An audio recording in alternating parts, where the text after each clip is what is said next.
But yes, once again, welcome all. And we're gonna start up now with Higurashi Chapter 7, Minagoroshi.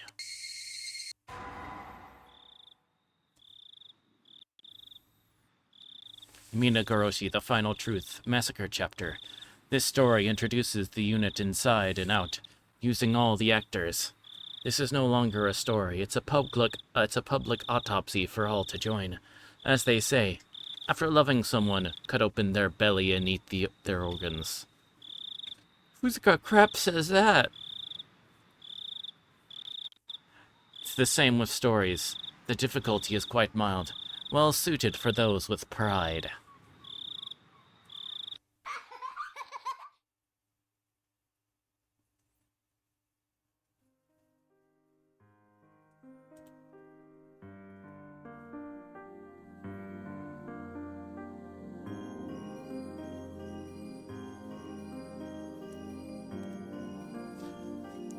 What are you doing? I don't see you playing by yourself that often. You could do before was to nod to my questions. Since when do you have your own will? I'm glad. Finally have a sister or a brother, whichever you are. I used to be an existence of nothingness just like you. One day I began to have my own identity, my own thoughts, and eventually my own body. So it's not a surprise to see you in possession of your own will. Welcome to this vast yet tiny world, my sister. You might be my brother, but let me call you my sister until I know for sure. This is an endless, eternal, and infinite world. But that doesn't mean it's boundlessly vast. I suppose you could describe it like a ring with a small diameter. While the ring is an eternal, endlessly looping world, that doesn't mean it contains infinite space. Yes. In short, this world is eternally sealed. The future is supposed to be an infinite weave of countless choices. Yet, for whatever reason, our world always ends in death. If I were to compare it to something, perhaps a maze of fate would be appropriate. Looping through the same moments forever, steadily grows harder and more dejecting, eventually producing something like me. Then, as that draws further on, even one like you is born, and eventually this world may be filled with your sisters too.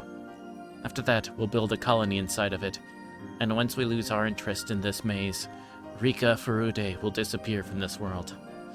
It looks like you still cling to this narrow world, Rika, though I lost interest long ago, which is why I'm truly glad you were born from me to talk to. So what are you doing? Are you collecting fragments of memory? There's only 5 or 6 of them right now. Are they talking about the previous chapters? It must still be fun for you, though. There used to be more fragments long ago, but one by one they disappeared into the darkness. This game is a trap. Pretty sure. Now these are the only ones that remain clear. Well, that's not how you're supposed to use it. See? Try and hold it up to the light. All of that is the life of Rika Furude and its end. That one is... Oh, I remember that one. That's the world when Kiichi was cursed. Those fragments are like books to me, so I titled that one the Onikakushi chapter.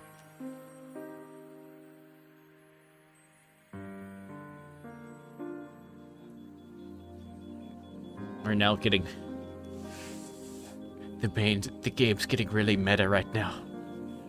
Do you remember what happened in that one? Good. That makes things easier. Nonikakushi, Keiichi Maibara was consumed by the darkness. He couldn't accept the kind words his friends offered him, and eventually beat them to death, not knowing of their kindness. We were all killed after that anyway. That had nothing to do with this story, that had nothing to do with his story, though. That fragment is the Watanagashi chapter. Shion Sonozaki was cursed in that one. She killed many people out of revenge for her boyfriend's disappearance as he went missing in 1982. Rika worked so hard, but she was captured at the end, and she was tortured to death. That's why she chose to commit suicide in the Miyakashi chapter, because things were going to turn out the same way. Welcome in, Sophie. Thank you very much for the fluid check.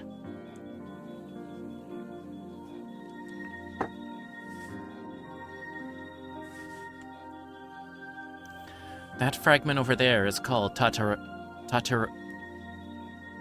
Minagoroshi chapter.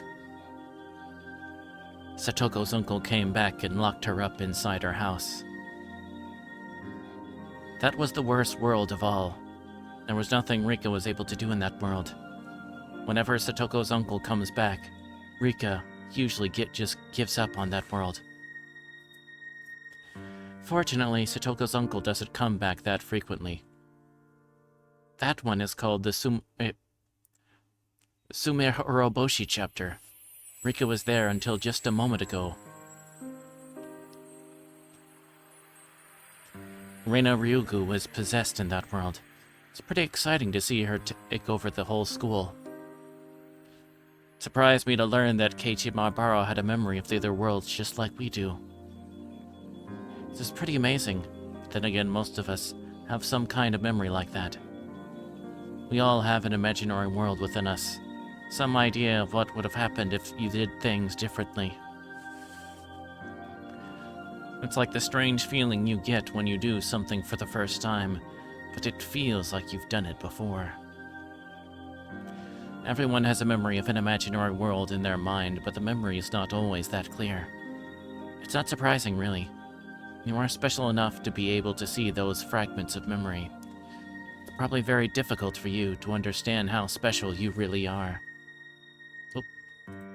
You were born into a world where it's a natural thing for you to see these fragments.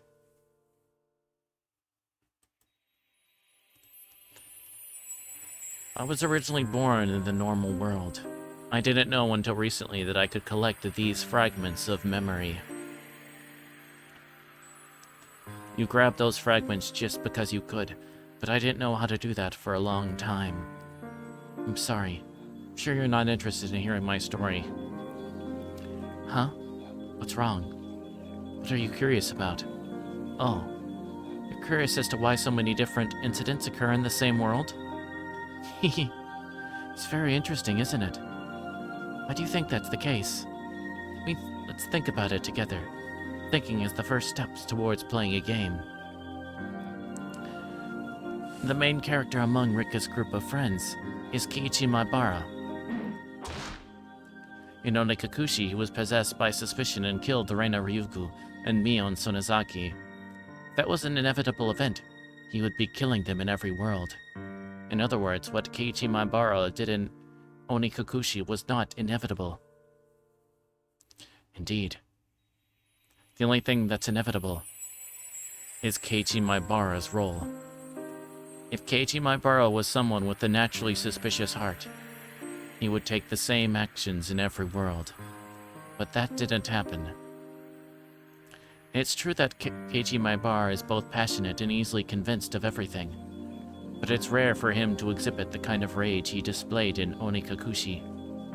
In other words, even though something might seem inevitable in one world, that may not be the case if you compare it to a different one. If something really is inevitable, it will happen for sure in every life. That's what true inevitability is like.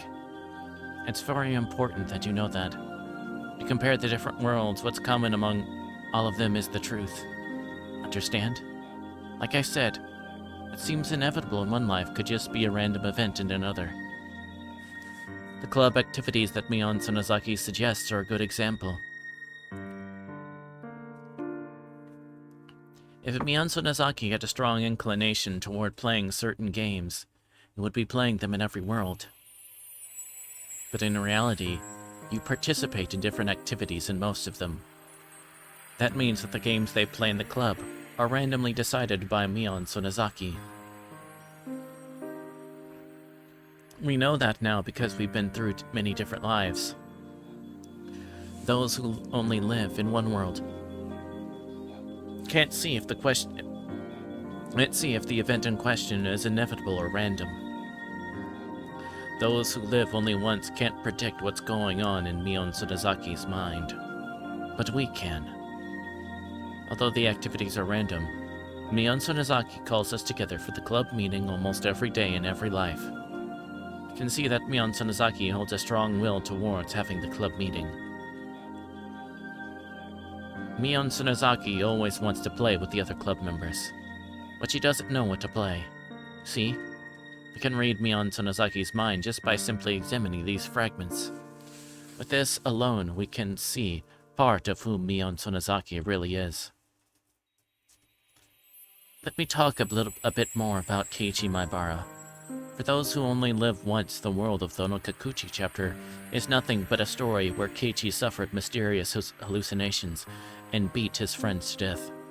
For them, there's nothing beyond that fact. We, however, can compare different fragments and find out something they could never see. As a result, we know that the murder of his friends was not inevitable. I told you that just earlier.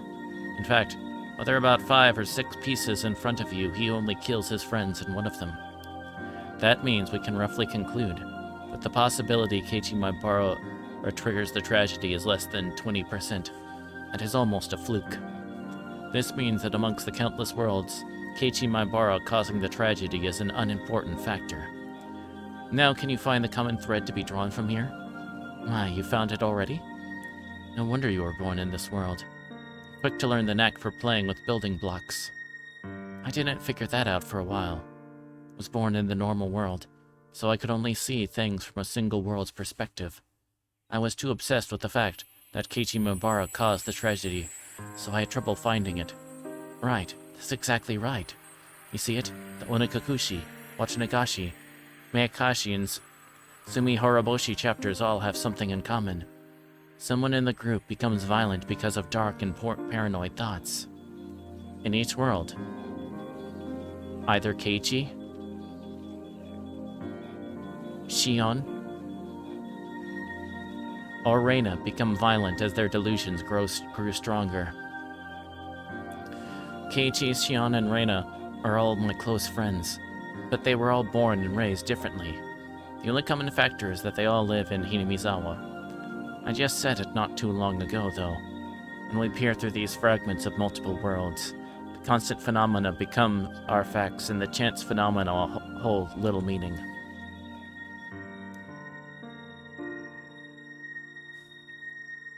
In other words, the unrelated individual culprits are not all that important. To go further, the violence of their crimes also bears no meaning. Keiichi beat his friends to death. Shion killed the central people of the 3 families. And Reina took over the school. They were all different. There's nothing in common there. In fact, the very, very important truth is that while the culprit in crimes are decided at random, their process of growing paranoid until they resort to violence is always constant. The suspect changes every time, but the process does not. After comparing the different worlds, this is the truth I have found. This is the one truth that is common to all the worlds of Hinamizawa. The rule is that a random person becomes violent under the influence of paranoid thoughts. This is Rule X. Keiichi, Shion, and Reina, pieces with no particular connection, have the potential to succumb to that rule with random probability. I don't know what the probability is that those pieces will be ensnared by that rule. Perhaps there is some rule to that too. Is it because these 3 are all close in age? Or is it because they all live in Hinamizawa? Well, we're not detectives or police officers. And this is not something that a small girl like us, Rika Furude, can easily figure out. At least we now know that there's a mysterious rule in the world of Hinamizawa. People who only live in one world have no way of knowing that. I'm proud of myself for figuring that out. I guess for you it's not particularly surprising, though. Huh? What did you say? That's right. If something is common amongst all worlds, that means it's fated to happen. Some events quickly come to mind, don't they?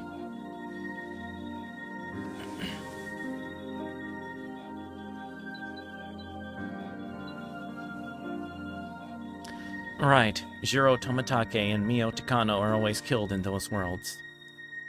At least this is working as a nice reminder of kind of what's moving forward, but also reminding of everyone's going on. Though, of course, it's also...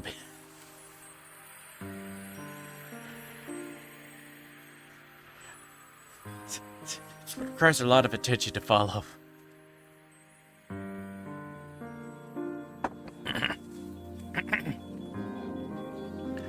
On top of that, they are murdered in exactly the same way in every world. In other words, unlike our previous rule with its variability, their murders are thoroughly planned out by someone with a strong will. So that does not fit with the mysterious, vague Rule X that leads a random individual to violence. After all, they're always murdered regardless of who falls to Rule X.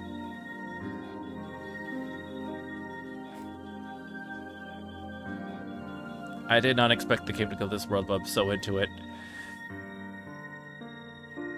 Yeah, it's... Also, it's worth, there's another series, that has a somewhat similar format. Apparently, that's, made by the same developer.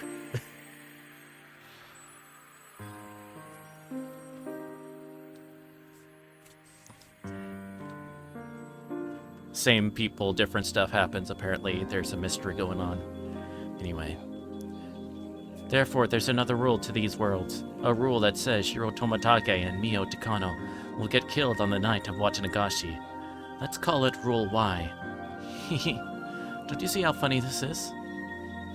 Shiro Tomitake and Mio Takano are killed in every world, right? Every time the character who gets cursed always thinks that their deaths have something to do with the danger that's awaiting them. The fact that someone turns violent, Rule X, and Jiro Tomitake and Mio Takano's death, Rule Y, are supposed to be two independent rules. But they all tend to link together. Of course, one could say that's how they become ensnared in the spell of paranoia leading them to violence to begin with. But do you think in their paranoia that they notice someone is trying to lead them to link those rules together? Yes, whoever the piece leading them is, they are the one making this stage called Hinamizawa very complicated. You should have noticed at least two suspicious people. Okay. Oishi and Mio Takano. Because Oishi always seems to, like, in both the first time around, and then he did the same thing with Reina, of, like, talking to them, and then making them, like freaking out about, oh no, something's going on. He always says, oh, there's been a murder, and we think your group of friends might be thing or whatever. So he's done that twice that I can remember off the bat. Just everywhere he goes, bad crap happens. And then, Takano, who has her freaking notebooks and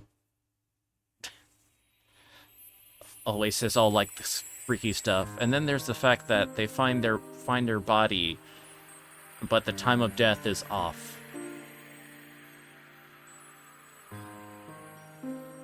So, like, the time that they find her body was supposed to be dead, people saw her at the Wachinagashi.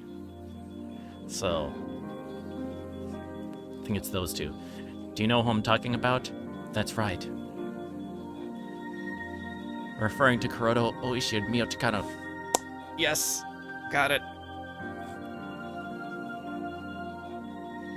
When you compare our previous fragments, the role of the piece known as Kuroda Oishi becomes clear. He's a detective who is retiring this year, and he's in a hurry to solve the mystery of the series of deaths in Hinamizawa.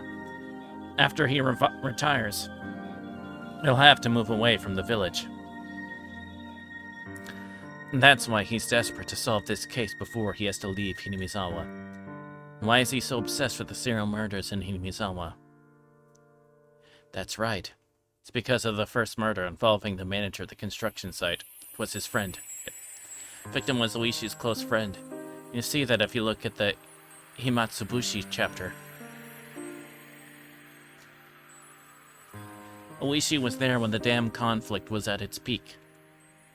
He saw how the Sonozaki family took control of the Onagafuchi Guardians, and he believed that the Sonozaki family was pulling the strings behind the whole incident.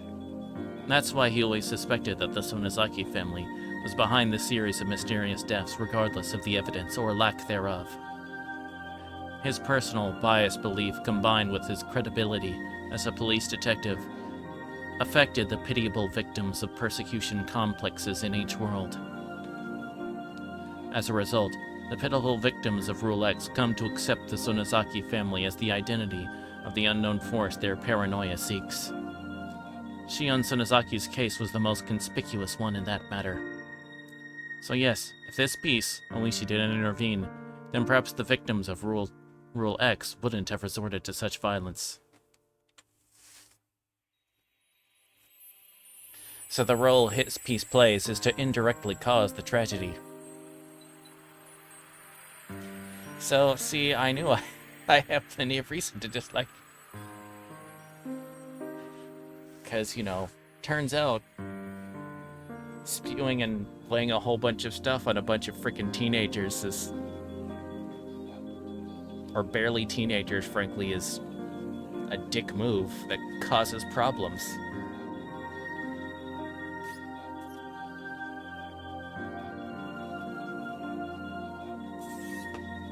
There's been a murder, and I think all your friends are sus. Let me know if you find anything, will you? Hold on a second, sorry.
Okay.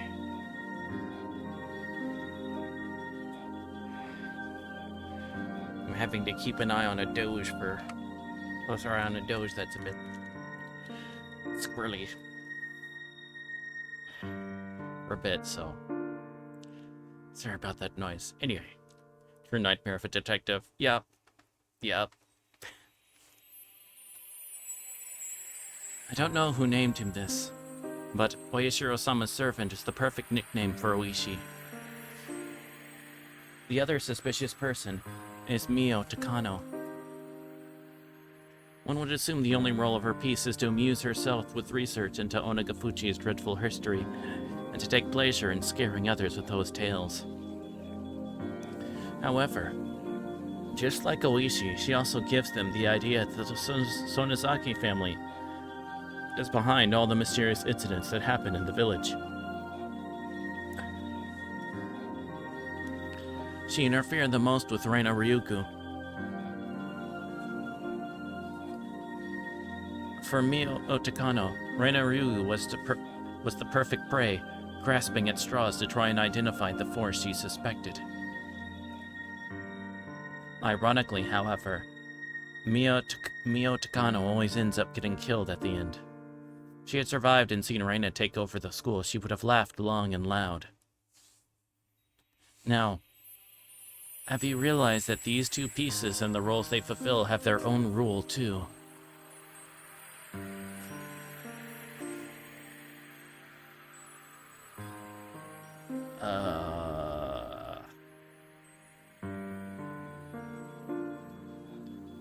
Bet they indirectly caused the tragedy? Or there's gotta be something else.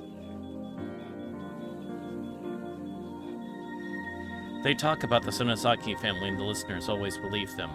Oh, okay. This is Rule Z, and what a humorous rule it is. You should already have an answer to this mystery in your fragments on hand.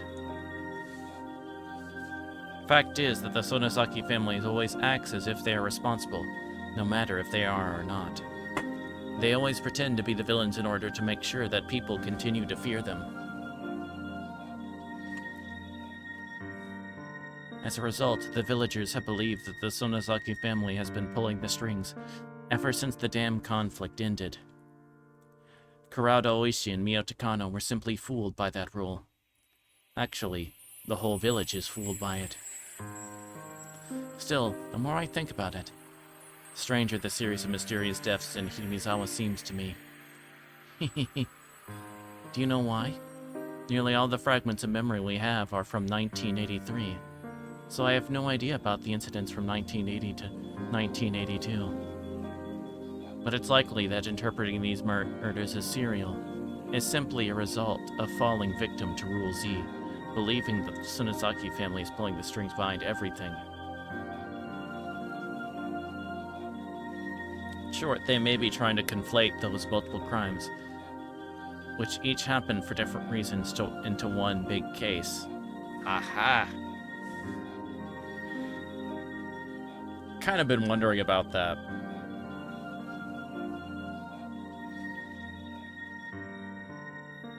That it's sort of like the... Definitely a big coincidence, but, you know... It's still a coincidence. And even the attempts to tie him were kind of very... meh at best.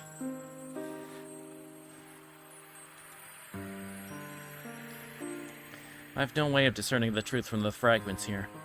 Still, perhaps something lies in one of them. Each case was supposed to have been solved individually, after all. We don't know if that theory is sound or irrational, but it might surprisingly be an element we can ignore. That reminds me. Shion said something intriguing in the Mayakashi chapter. That curse system she came up with.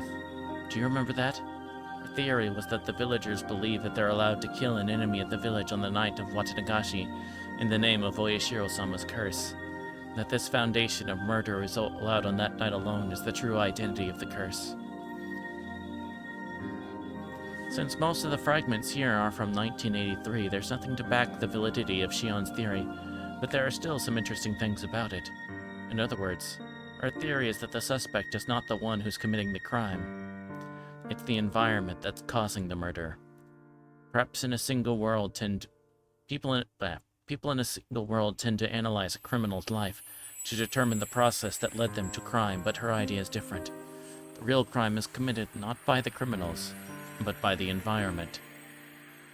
In other words, it may only be happenstance that robber A committed the crime.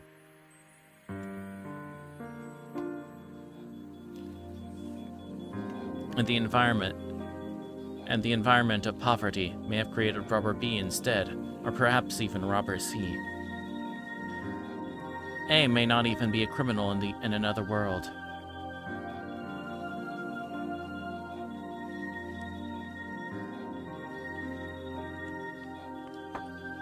Therefore, the real criminal is not A, but the environment that creates A, B, or C. And well, while people in a single world may be able to reach such an idea, the widespread desire to place blame commonly causes A to be lynched by society, while the environment that gave rise to A goes ignored. Did I confuse you? I'm sorry. Perhaps that example was actually harder to understand for you. It's easy for me to see like it that because I'm from the normal world. Let me make it simple for you. The culprit behind the tragedy in Mini-World isn't individuals like Keiichi or Shion, but the environment. So Rule X is the true culprit at fault. You're earning good marks if you can grasp that, even if we don't know the identity of Rule X. And if you can grasp the 3 rules governing this stage called Hinamizawa, Rules X, Y, and Z, then you're earning very good marks. Because it would be plotted on a... I was noticing on the XY, I'm like, wait, who'd I think? As long as you understand those rules, then even if this is your first experienced world, you'd easily find the truth without distraction. See? Isn't it fun? Merely 3 simple rules are interacting on this stage, creating a kaleidoscope of different worlds. This is probably a very unusual case. In other locations, you shouldn't be able to see such extreme variation, even after looping through several worlds. It keeps me entertained just staying here and watching these worlds revolve. Anyway, there's one more fact we can understand from these fragments of worlds. This is the biggest problem we Rika Furudes are facing. The fact that Rika Furude always dies each time. It's as if June 1983 is a dead end for her. Worse, there's no randomness to it.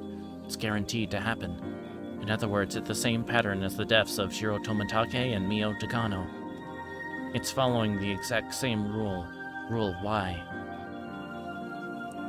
Tomitake and Takano are always murdered on the night of Watangashi. Furude Rika's death, the date of death, is not always the same, but she's always dead by the middle of June. Jiro and Mio are probably attacked on their way home, so that's why it always happens on the same night. But for Rika Furude, it's different. She takes different actions in every world, and her lifestyle is very unpredictable. For that reason, the day of her death is not always the same. However, she always dies in June, because a similar powerful conviction vows to kill her too. So can we assume that the same Rule Y, killing them, is also the rule behind her death? Is the same person killing all 3 of them? I don't know if it's the same person, but it's highly likely the same rule is at work. Is it the same person, or the same organization? Is it the same views? Same goals? Rika's most important goal is to escape her deadly fate. But it doesn't mean that she just wants to leave the village and survive. She wants to live happily in the village. All of her friends must also be happy too. That's Rika's happy future. The ideal future she hopes for. It's tragic that we can't realize such a simple desire no matter how many times we repeat this. Though it's a tragedy we're only able to perceive because we're beings capable of comparing the fragments from different worlds. And by the way, I have some interesting information. While Rika is almost always killed by Rule Y, have you noticed that she's killed by Rule X in some worlds? Right. Happened in the Watanagashi and Miyakashi chapters. Rika Furude committed suicide, but you can say she was more or less killed by Rule X via Shion Sonozaki in those worlds. In other words, this is a blunder for Rule Y. Rule Y is trying to kill Rika with a strong desire to achieve some aim, but she was killed before that, as a result of the unrelated Rule X.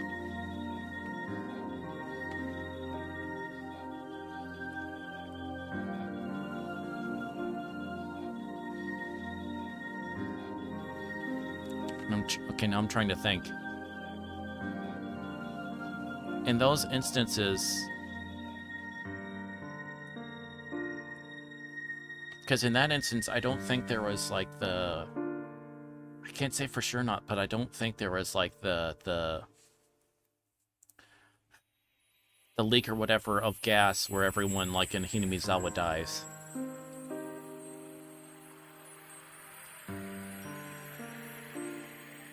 And the village gets quarantined off and all that. Because we did get some after where it's like Kiichi's in the hospital and stuff like that. Of like several weeks and stuff like that, so...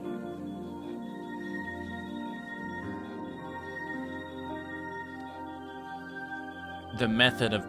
Does that mean the method and who kills Rika is extremely important in that chain of events that leads to Hinamizawa being destroyed? That might have caused them to show some disturbance. Rule Y's objective is simply to bury Rika, then that's not a problem. But if they have some objective beyond that, then it might show up as some other phenomenon. Perhaps the Watanagashi and Miyakashi chapters have something in common. Something that doesn't happen in other worlds. Because that one was...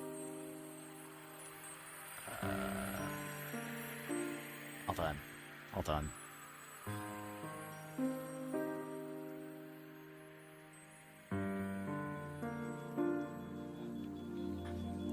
Yeah, because that's the Watanagashi and Miyakashi are the chapters where we think it's Mion that's gone on the warpath, but it's actually Shion the whole time.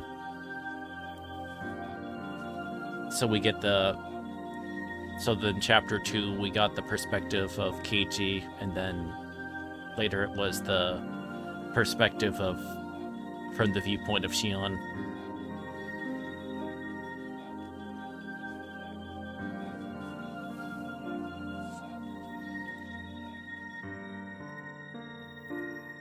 Fortunately, we're Rika Furude, so we don't know what happens after Rika is dead.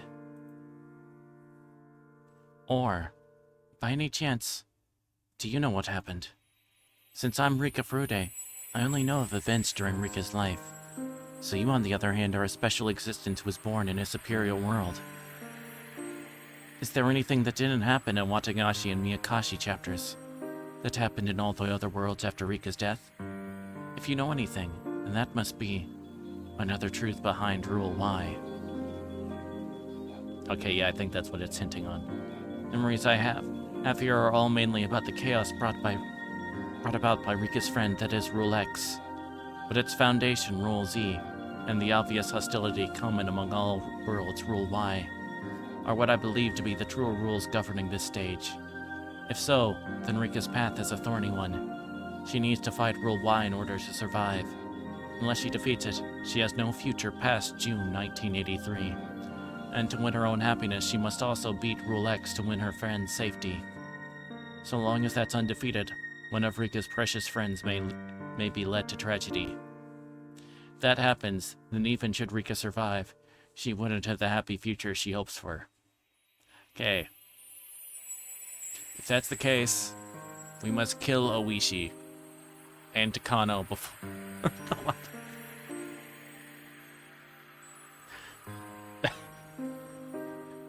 Just thinking, because if they're God, Oishi's God, then he can't cause problems after it by making someone go crazy, and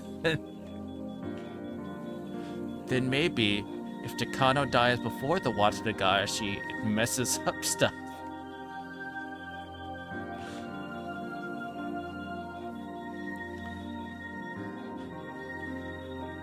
Just saying, it's probably it might be the simplest, like, comparatively. She also may have to defeat Rule Z, just as Onozaki Shion faced it in Miyakashi. Hi, Shooty Man. So long as Rule Z remains, then even if she escapes 1983, it's possible another tragedy may lie waiting in 1984.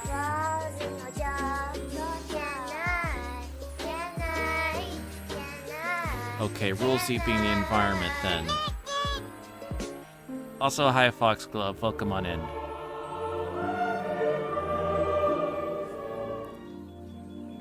The game's being meta as all get out right now. Let's see. So yeah, Rule Z would be the environment.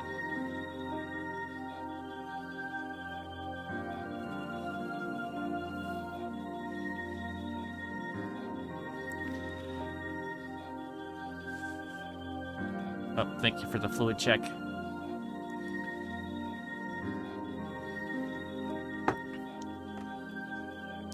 It's extremely likely that Rule Z is the breeding ground for Rule X. Hinamizawa's fundamental belief that the Sonozaki family is behind everything, and the custom that anything can be misconstrued as the curse, may indirectly be the root of all evil here. People are not surprised to see somebody die on the night of Watanagashi. That type of thinking is keeping the curse alive in Hinamizawa. or it causes even more tragedy. It's Rule Z reinforcing itself. Rules X, Y, and Z. There are 3 rules that hunt Rika down in the eternal June of 1983. They are all tough obstacles. We didn't even figure out these 3 common rules until recently. Were you aware of them? If you were, I'll give you straight A's. I've tried so hard in the past to break these rules, but I was never successful. However, a miracle happened in this Sumehoroboshi chapter. Keiichi was able to recognize a small fragment from another world by chance, and he beat Rule X. In the end, Rika was still killed that night by Rule Y, though. But still, 1 rule was defeated. That was a huge leap forward. Rika knew there were three common rules among the worlds, but she could never break any of them. Eventually, she gave up and lost interest in the worlds. That's how I was born. However, she's different now. She learned something valuable from Keiichi Maibara. That the rules cannot be broken, that the rules can be broken with a strong enough will to fight. If she can break all 3 rules, Rika Furude will be freed from her eternal prison. She doesn't have much time left, though. Rika has traveled through many different worlds. Her physical lifespan is not a problem, but her mental lifespan is getting shorter. Mentally, she is extremely old, and her soul is starting to turn into something different. In the end, she'll probably lose the ability to experience singular worlds. She's already showing these signs, and eventually her memories from the parallel worlds will mix together, ultimately causing her derangement and the loss of Rika Furude's soul. Then she will disappear. That means that you and I are going to be left in this dark world. The fragments of our memories will gradually disappear, and we'll be left alone in the eternal darkness. Eventually we will die. Man, Eternal Darkness, Sanity's Requiem was such a good game. Rika Furude is aware of that. She knows that her mental lifespan is getting shorter and shorter. Hanyu is also losing her powers. She can't rewind through years of time like she used to. Her power has decreased so much that she can barely rewind 1 month of time. Actually, she can only rewind a few weeks. In the next world, she should only have about 2 weeks of time. Rika Furude is going to try and break all 3 rules in just those 2 weeks. Let's see. I want to know what's outside the well, so I tried to claw my way up from there. I want to know what's outside the well, so I continue to climb even when I fell and injured myself. Finally realized the higher I climb, the more pain I feel when I fall. My curiosity toward the world and my physical pain become equal. I finally understood the meaning of the frog in the well. This is a work of fiction, and Chapter 7, Minagoroshi.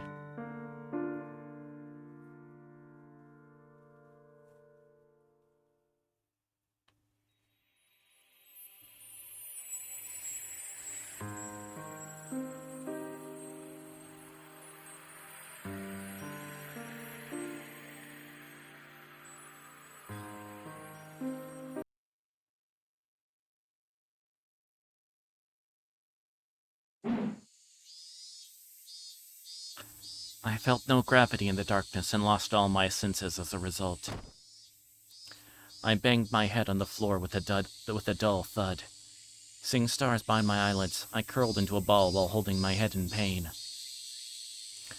Are you okay? Did you get hurt? Rika, please say something. I had no idea why I was in this situation, but as soon as I heard their voices from the top of the cliff, I realized that I must have fallen. Are we from the perspective of Rika this time? I remember. I was playing behind the shrine with the rest of the club members. I got too excited and started doing something very dangerous. Then the tree branch broke.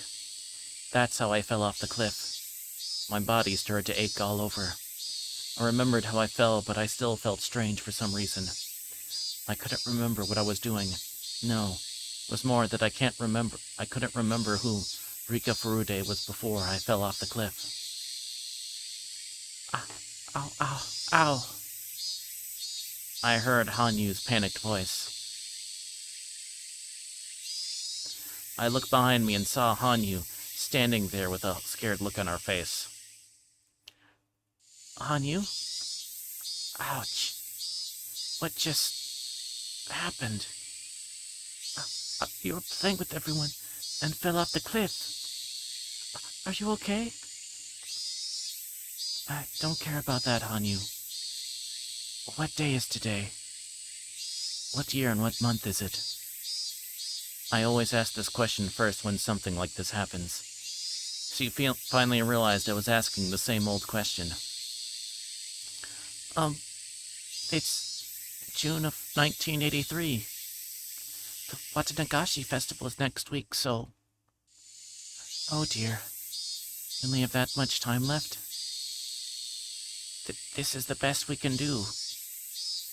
Hanyu muttered regretfully. It was the middle of June 1983. If this really was the best she could do, I had no choice. I couldn't complain. I gradually started to remember more things. If this is June of 1983, I see. I was killed again.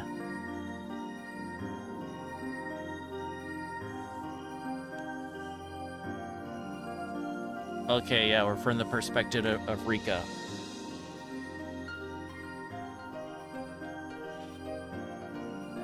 And apparently I'm gonna find out what the crap the character that appears in some of the promotional material is. The character Hanyu here with the horns. After Reina surrendered to the police, all the classmates were given checkup to the clinic. I didn't get hurt, so I was sent back home after they determined that I had no injuries.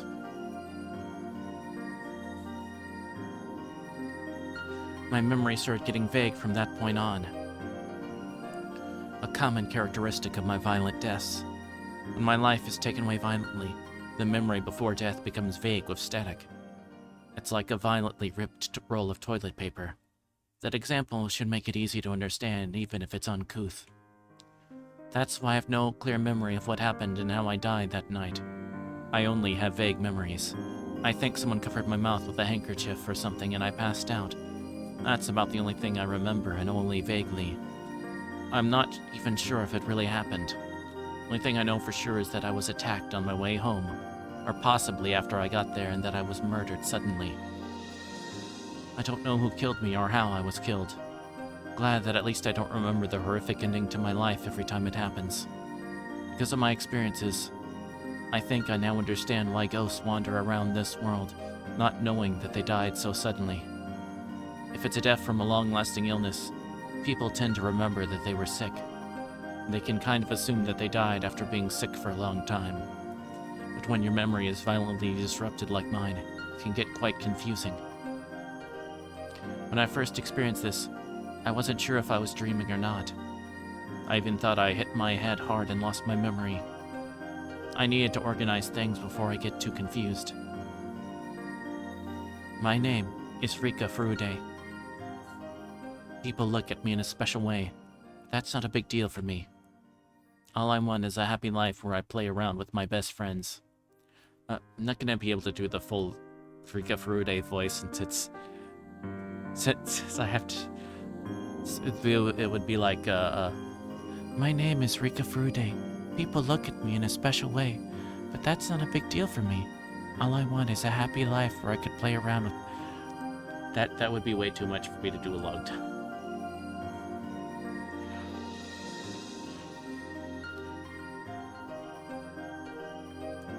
So, I'll do it when she's speaking, but yeah.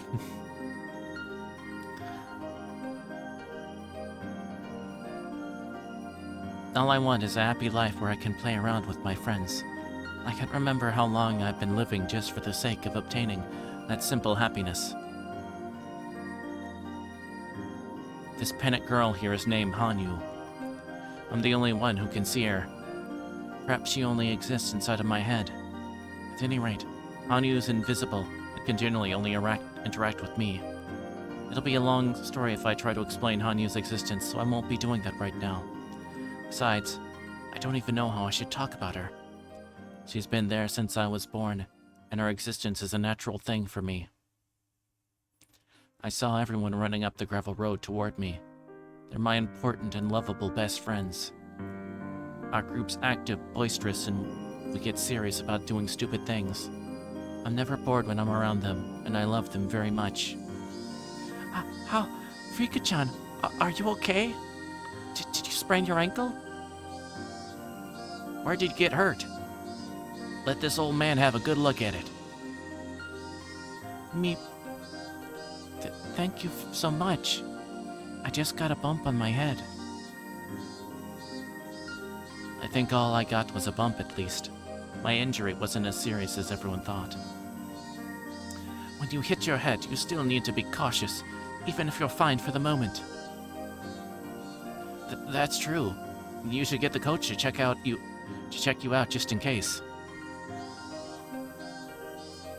That is a good idea. Do you want me to go and get him? Yeah.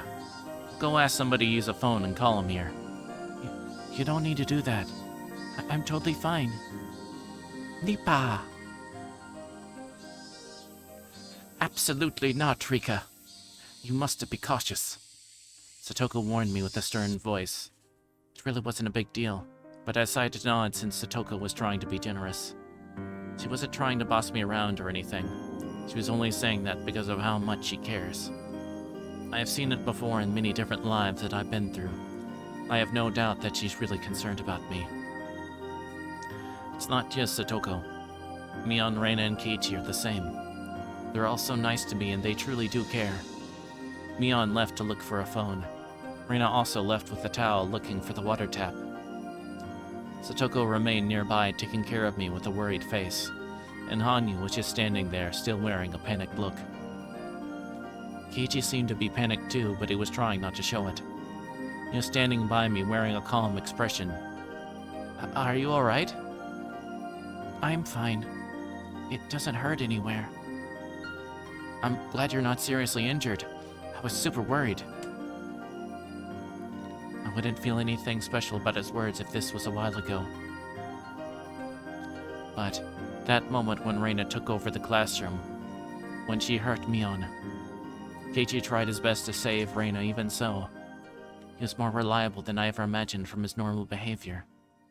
He's usually an insensitive guy who hurts other people's feelings without noticing. That's not his true self. He has a secret side. He's willing to sacrifice himself for other people. I was just observing that not too long ago. That's why I can honestly feel his generosity now. Now that I think about it, Keiichi regained a memory from another world the previous time around. Is it possible that he carries that memory in this world too? If that's the case, I have some hope. Hanyu and I are totally powerless. Hanyu is only like heir to everyone but me, and I'm just a little girl. There's only so much that we can do ourselves. But Keiichi is different. He changed the fate that I had once resigned myself to. He's somebody who may have the power to take me to my unseen future. If I can get Keiichi to understand me, he could be my hero.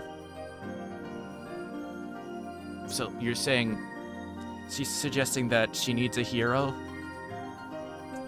She needs a hero to have died, and he's gotta be strong, and he's gotta be fast, and he's gotta be fresh for the fight?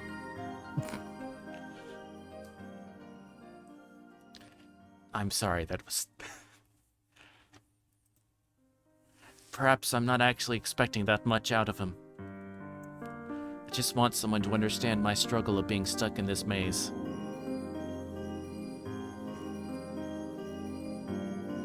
Such a maze, she's run into David Bowie a couple times, wearing stretchy pants. Keiichi. I spoke to him slowly. It had been a while since I felt so nervous. I hadn't felt this way since I started my endless life in 1983.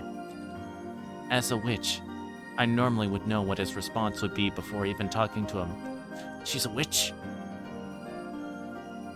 She's a witch!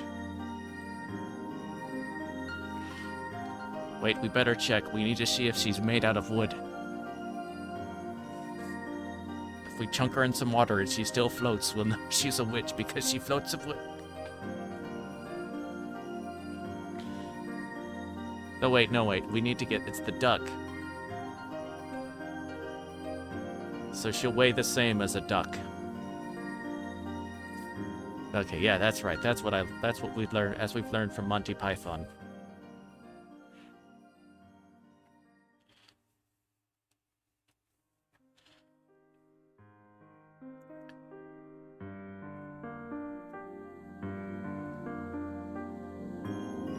I often remain silent because I already know how pitiful the reply would be. But in that case, why was I so nervous now? Huh? Did you call me Rika-chan?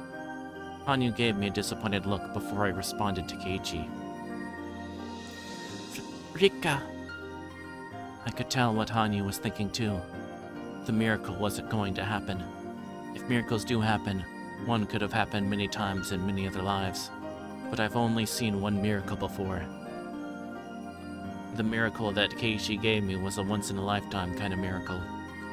Only if it happened again, would it be a true miracle. I won't get out of this world just because I rolled 6 on the die once. I can't get out unless I get a miracle. That's equivalent to getting 6 on the die 10 times in a row. So I rolled 10 die wishing they'd all turn out to be 6.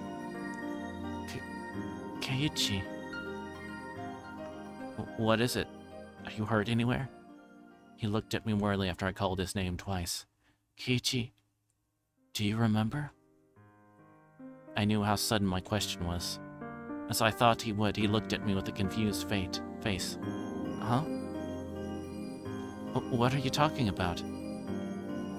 I looked inside his eyes to see his true feelings. He should remember. He should know. Even though he doesn't have the memory, Keiichi experienced it. What is she referring to, Keiichi-san? Oh no. Satoko's gonna say it's something sus. Did you do something bad to her? You had better speak up. Keiichi, do you remember climbing up on the school roof? The school roof? Keiichi-san, you climbed up there? I'm not asking you, Satoko. Do you remember Keiichi? I did. I climbed on the roof? When? You must be mistaken somehow, Rika-chan. I never climbed on the roof, and I don't even know how to get up there. Of course, you haven't experienced in this world yet. Please tell me that you remember. I know you've never butt up on the roof, but you should still remember doing it. You shouldn't be able to remember it, but you actually did once. You should be able to remember it once again. Perhaps you went up there to get a ball or something? Never. Have you been up there, Satoko? Unthinkable. I would get in such terrible trouble if I did something like that. But I bet it'd feel really good to take a nap up there. There's no way he would remember. Miracles could happen that easily. Neither of us would be suffering like this. Shut up. I knew that.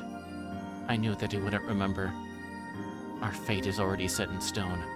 We're like a pitiful cicada that dies after the summer festival. Shut up. Ow. As I stared at her fiercely, Hanyu realized that she had crossed a line. This might be a waste of time. The maze we're in might not have an exit. It might be an endless loop without a goal in place. We're trapped in this fate. I thought that Keiichi might be able to get me out of here. But that Keiichi I saw was truly a miracle, a momentary glimmer. The Keiichi of this world doesn't bear that same miracle. All the same, I'm not going to give up. Last time too, I gave up on fighting destiny. Realized Reina was beyond salvation, so I bid her farewell and forsook that world. But Keiichi fought and broke the cycle of fate. I should have worked harder with that Keiichi in that world. I could have broken this endless cycle together with him. Am I going to repeat this life, waiting for that miracle to happen again? I can't do that. I don't want to repeat the same life anymore. I'm tired of it. Tired of this world, my fate, and everything. Tired of getting murdered by destiny. Keiichi showed me a miracle. I should be able to do the same too. I must fight. I must fight with all my remaining power. I was always fighting. I was fighting when I had more power. But I never made it. Can I expect to win this time? Still, I must fight. Keiichi taught me that fate can be shattered. Going to fight one more time.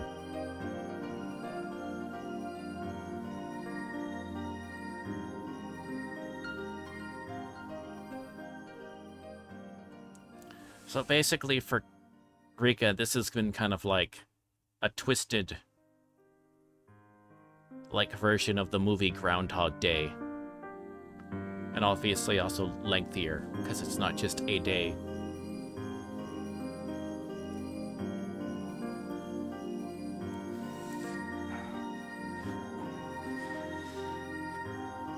And it may have been because apparently it was mentioned sort of like in that kind of very meta prologue thing that Hanyu seems to have been able to do it, like bring back where it's a longer period of time.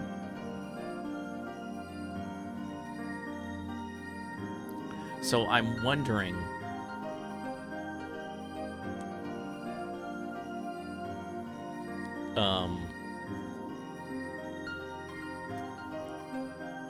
she's probably done it to where it's like actually sent her back to like relive like several years.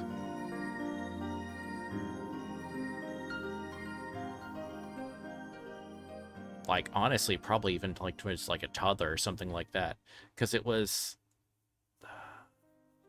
because when we did the chapter that was where it was following that one detective guy that was to go investigate behind the kidnapping in Hinamizawa, and it took place a year before the initial dam incident, the initial first murder in the series of deaths, which was 78.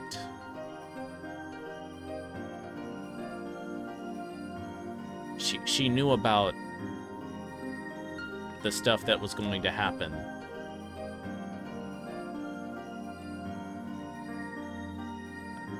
So, although there's still that kind of like third, because she does the personality change.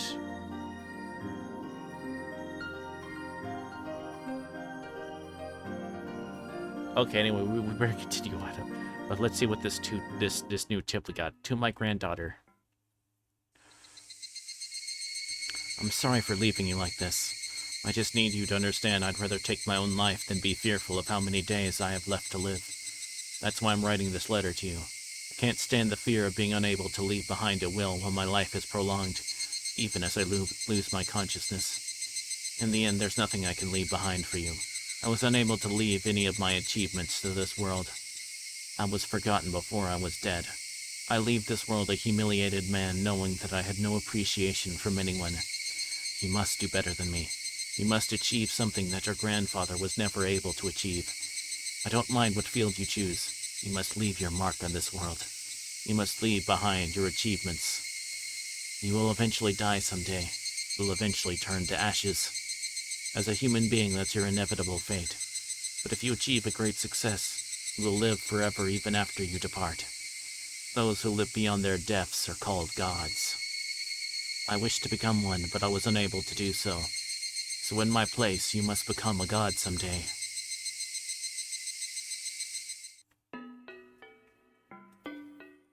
Is that maybe Eureka's grandfather?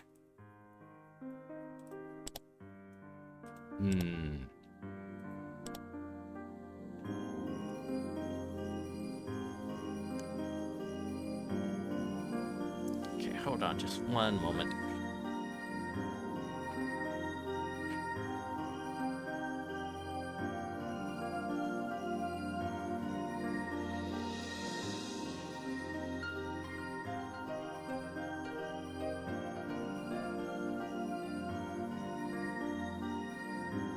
Okay.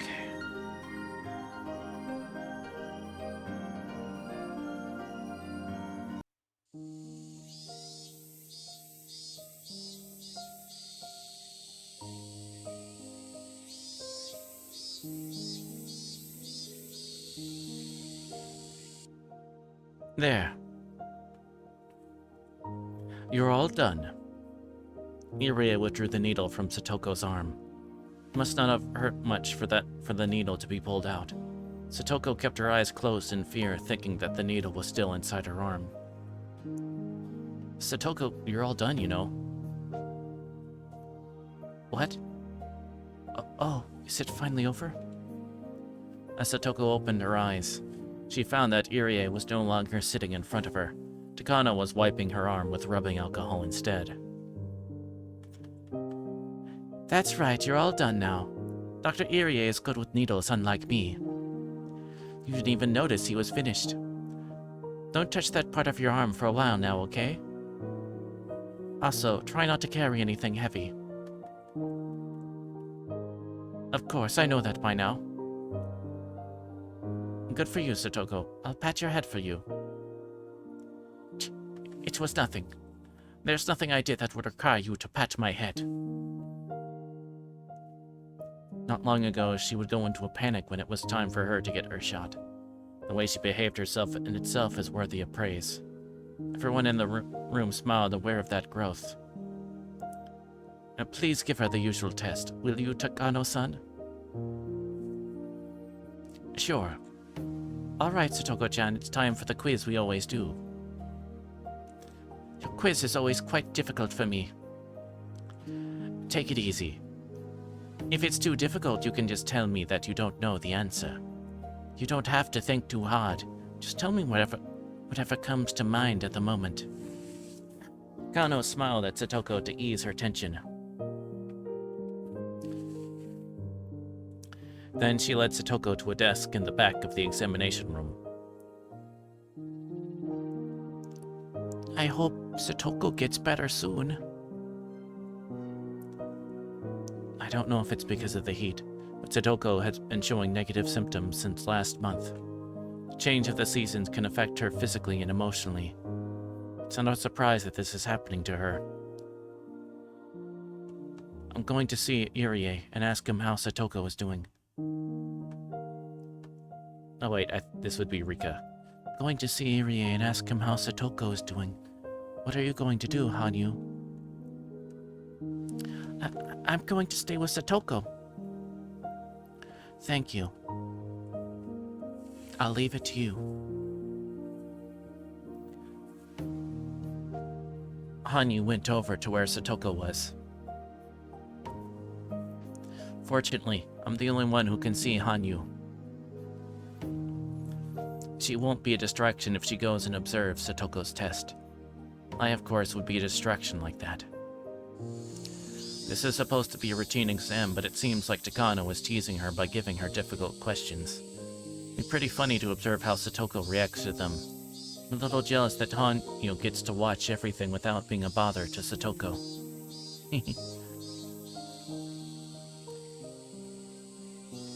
Irie was talking with 2 other staff members about Satoko's exam results. I walked up and joined them. Thank goodness, she seems to be improving. What Irie was saying, her results must have turned out well. Irie, how is she? Don't worry. The results were good. I'll discuss this more with you two later. After ordering his staff to continue their work, Irie showed me some difficult paperwork and started explaining it to me. I guess we overacted to the test results from last week. Her condition shifted dramatically because of the change in climate. Did she have a cold by any chance? There was one night recently that was fairly hot. Satoko was sleeping without her blanket and her stomach was exposed. She might have caught a cold that night. She was sleeping with her belly exposed.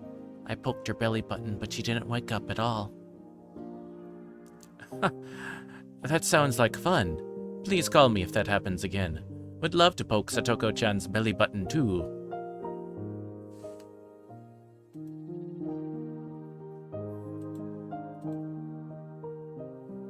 I'm Chris Hansen with Dateline NBC. Thank you. It's so soft. Her belly is chunky, too. So cute that I didn't want to cover it with a blanket. That's why she caught a cold, huh? Rika, I can hear you. You had better put a blanket on me next time. You're in the middle of a quiz, Satoko-chan. You need to concentrate. Irie, Hanyu, and I all laughed. Satoko went back to her test with a bitter look on her face. Irie began speaking to me in a softer voice.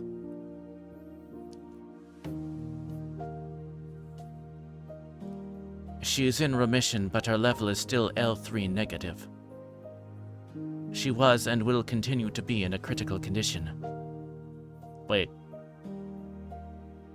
Remission? She's never ever going to get better?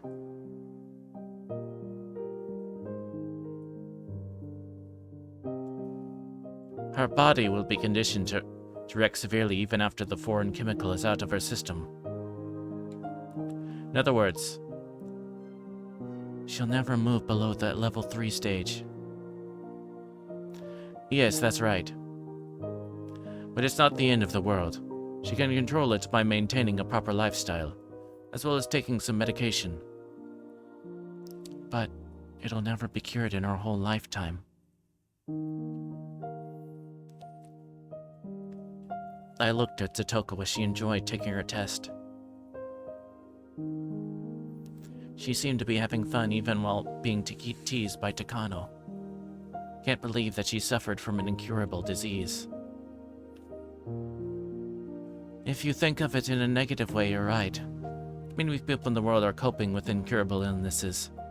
Diabetes is a good example. The condition itself can never be cured, but the symptoms can be controlled. I know that very well.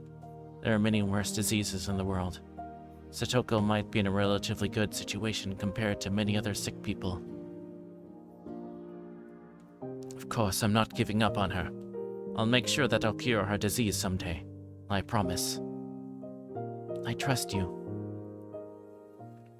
Yes. Trust me. Iri spoke with a serious look on his face. Satoko's best friend, I felt relieved to hear his words. I'm sure he'll do his best to save Satoko's life. I've no doubt that he'll do so. I've seen him act like this in every life I've lived. I also know why he's so passionate to save her, but I'm not supposed to know about it in this lifetime. That's why I always pretend not to see his sad smile. And by the way, Rika-san, we'll be conducting another big test at the end of the month. Am I going to be the guinea pig this time? It's not like that. You're only helping our studies, which will save many people's lives. Irie's guinea pig is not just Satoko. I'm also one of them, although guinea pig is probably not the right term. Without Irie's efforts, Satoko would not be here today. For that reason, I should be showing respect to this man. I smiled at him, since my choice of words had hurt his feelings. If testing me can save Satoko's life, I don't mind being a guinea pig. Thank you for your support. I wouldn't be causing you so much trouble if I had more money and equipment. The next moment, the phone rang. Irie answered in his usual business-like tone. Hello, this is Irie. You have a call on the line from Tokyo. I'll transfer you to the other phone. You could hear the voice from the phone. Ah, that must be Risa-san then. Is it that time of the year already? Going to pick it up at the office. Will you transfer it there? Absolutely. Please hang up on this line in that case. Okay. I'm sorry, Rika-san. I got a call from Tokyo. Don't mind me. As soon as Irie hung up the phone in the other room started ringing. He'd left the examination room and headed toward the office. Hanyu returned to my side as soon as Irie left. Hanyu doesn't like to be around me when I'm talking with Irie. I don't think she dislikes him, just that she doesn't really want to hear what he has to say. He really doesn't mean any harm, but Hanyu is often hurt by the things that come out of his mouth. How's Satoko doing? Oh wait, this. How's Satoko doing? She's not good at spot the difference like usual. I was able to find more differences than her. I don't care how well you did. What about Satoko? Ow, ow. I thought she was there to check on Satoko.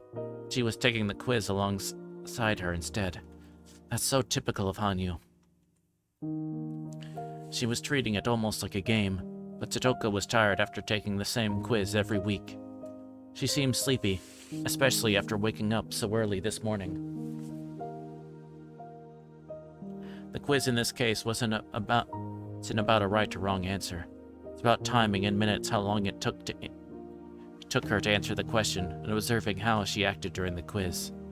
Not all of the questions would be simple ones, so Satoko often got headaches, more so than even the spelling test we'd taken at school. Is it almost over? Yes, it is. The book Takano has right now is the last one. Takano was showing a book to Satoko with abstract pictures inside. I couldn't even tell if that was supposed to be a picture. It's just a symmetrical ink stain. This is the last one. What do you think this is? Oh, is it an ink blot test? Well, Hanyu and I looked at the picture over Satoko's shoulders. Even I didn't know what to answer when looking at that strange ink stain.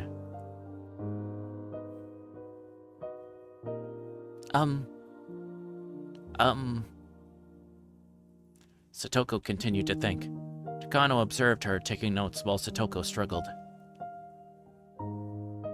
She was also timing how long it took her to answer, holding a stopwatch under the table.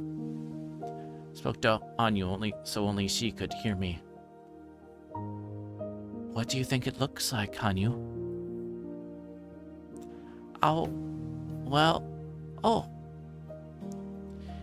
It's soft serve ice cream. It fell onto the ground and ended up like this. Ow, ow, ow, it's been wasted. I see. This is a good test for understanding a person's mind. To me, it looked like a horse mackerel that had been cut open and its guts pulled out. Dadgum. I was thinking of food, too. It's rather shocking to learn that my thought process are the same as Hanyu's.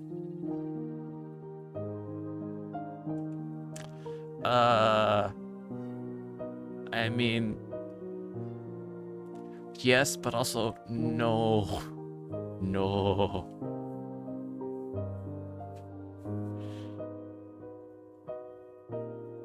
What does it look like to you? You don't have to think too hard. Satoko must not be very good at this test. She always takes a long time to answer questions like this. She finally opened her mouth to speak. It's like two butterflies are on top of each other. Two butterflies on top of each other. Tell me more about it.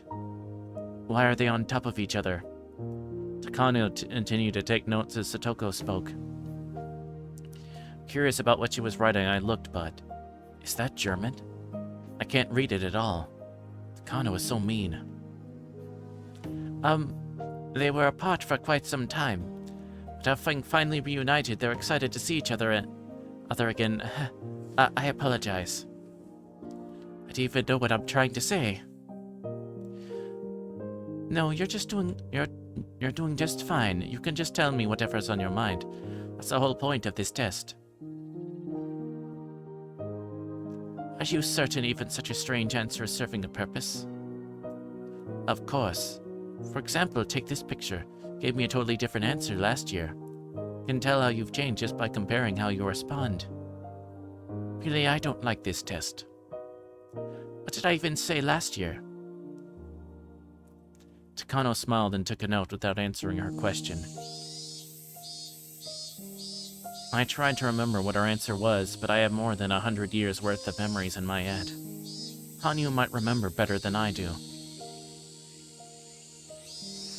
Yep. Dadgum.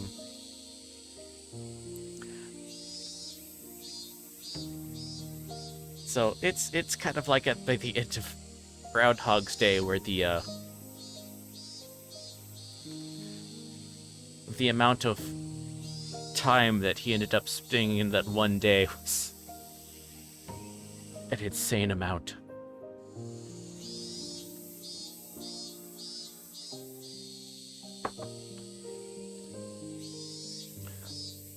As I looked at Hanyu, I realized that she was standing there with a sad expression. I decided not to ask her. I could tell what kind of answer Satoko gave back, and just by looking at Hanyu's face. Last year, June 1982, that was when Satoko was being abused by her cruel aunt. Calling that, I didn't even want to know what Satoko answered. Just a year later, a Satoko who was so worn down could no longer be seen. She became so strong. I know how difficult it was for her to stay tough and strong like this. Her growth over the past year is overwhelming to me. Are you done with the test? Irie returned from his office. Yes. Oh, we're finished. Satoko-chan is handling it a lot better now. We were done pretty quick today. Ho ho ho. I did my best to ensure it was done quickly. I have plans after this, so I can't stay here too long. You have something after this? Today is Sunday, right? We're doing a club activity at Mi's uncle's toy store today. No wonder you are so obedient with the test today. It was because you have plans. Sorry we held you so long. Well, here's your stuff, Satoko-chan. Irie put a big paper bag on the table. He opened it up and gave her instructions about the medications. Satoko had heard the same instructions over and over before, but Irie still continued to talk just the same. Since you're doing better, you can go back to 2 shots per day. Please give yourself a shot before lunch and before you go to bed. Make sure you change the needle every time. Don't ever use the same one twice. I'm prescribing this one in case you really need it when you're feeling sick.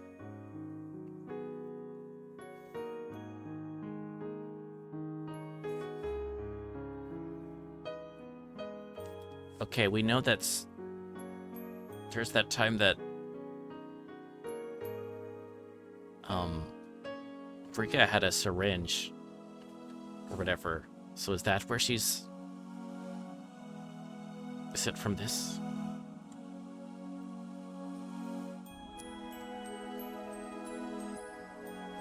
Yeah, same as usual, I know. Satoko couldn't wait to meet our friends for the club activity. Made me feel happy to see her as excited as this.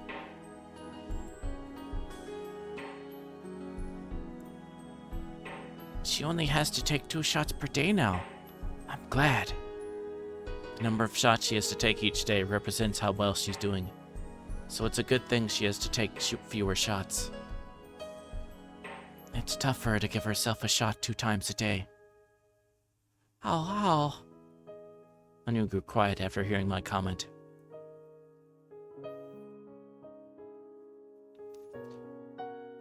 Irie handed her the paper bag after he finished his instructions. Rika, at last it's over. Good job. You seem anxious during the test today. Have fun with your friends. I'm sorry I was so tense. You have my thanks for all that you've done for me. Hehe. Are you going to make it on time? I can give you a ride there. Oh, I also bought a new stuffed animal. It's in my car. You can give it a name if you like. Oh my. What sort of creature could it be?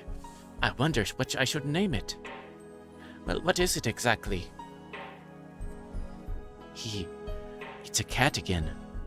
One with tiger stripes this time. I think you'll like it a lot.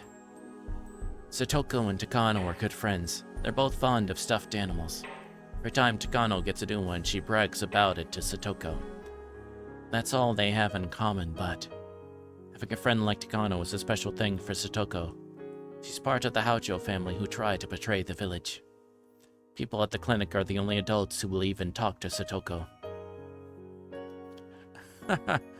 Have fun at the club. You should suggest wearing maid uniforms for the punishment game. I have every kind in every size. Either way, I'll see you next week.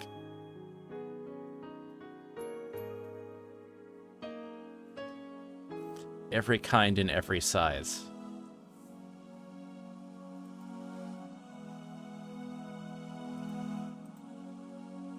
I'm Chris Hansen with Dateline NBC.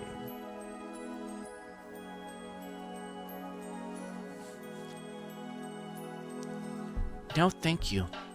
See you next week. Well, let's be going. Our battle today is not only against the other club members. I'm itching to put my skills to the test. I bowed slightly and made to leave the examination room. I soon realized something. Irae was looking at me with a sad expression on his face. Just with that look, I could tell what he wanted to say. Please take care of Satoko-chan if something happens to her. I nodded at him and stepped out into the hallway with Satoko. My goodness, I'm used to these tests and quizzes, but they always leave me exhausted. You don't like taking the tests? Well, I don't, but they are my job.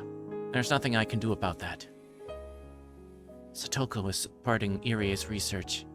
She gets financial support by helping him out. At least that's what Satoko thinks she's doing.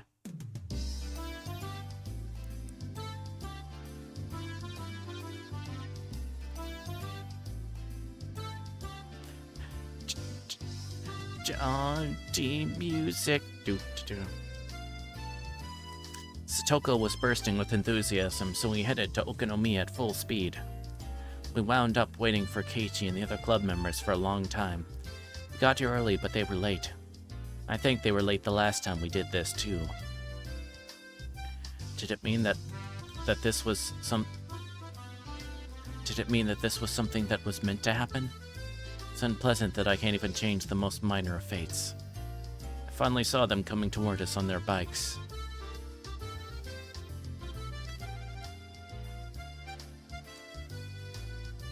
Hello, everyone. How utterly slow all of you are. Satoko acted like she was upset, but I could tell that she was pleased to see them just the same. How? Satoko is so cute. That's why I'll never tire of her. She's adorable. Oh, thank you very much for the fluid check, Avian. Thank you for coming by. Satoko's behavior soothes my feelings of frustration. This is why I love Satoko. If she was a small, fluffy animal, I would definitely keep her in a cage. Good morning, Satoko-chan and Rika-chan. Good morning. Hey, good morning, Rika-chan.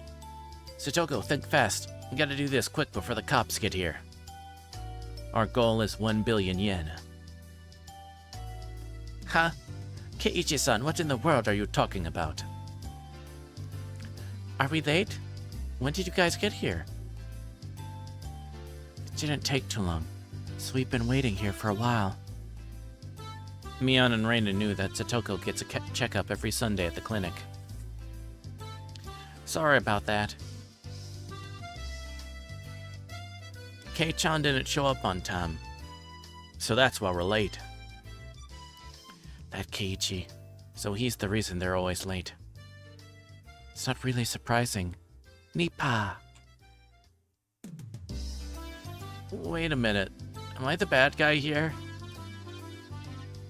Of course. Of all the club members, you're the only one who can play the villain.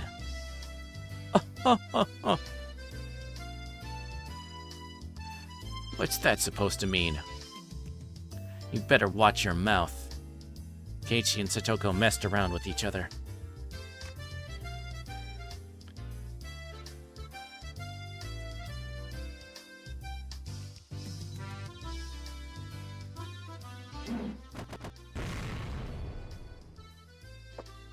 Them and their shenanigans. Satoko acted like she was crying, and Reina punched Keiichi, knocking him out cold. It was the same old situation they always got into. I can watch this sort of thing forever. It's like having a glass of cold milk after taking a hot bath. Huh.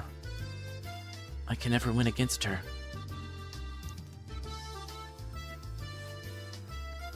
You should get up and move before she cracks your front teeth. We all laughed at him and finished greeting each other. They're as lively as always. Nothing's more precious than one's health. You're sounding like an old lady, Rika. Shut up, who cares what you think? I'm not going to eat any sweets if you keep on saying things like that. Ow. Hanyu seemed to be getting more depressed than usual. I should stop teasing her so much. It was a joke. You get off me? Ow. I'm sorry, ow.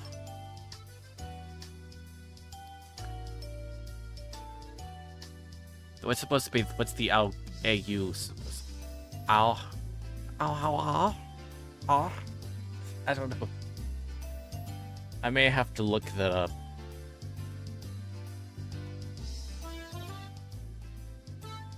Hold on.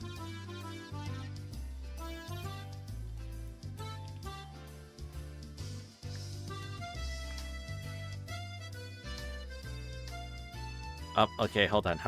Got it.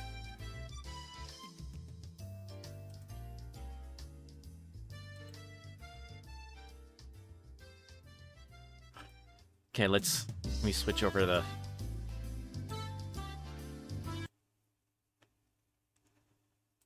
Okay, it's supposed to sound like this, apparently.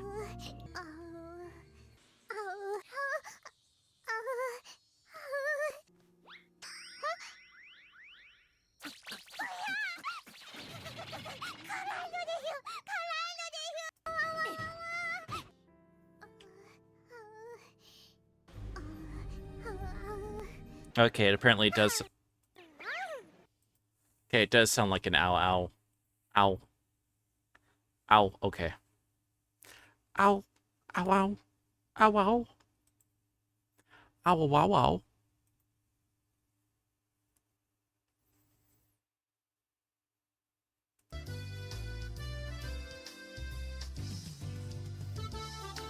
I figured that was probably something like that, but I had to make sure. For accuracy. Because I am a professional. Indeed. Quite. Yes.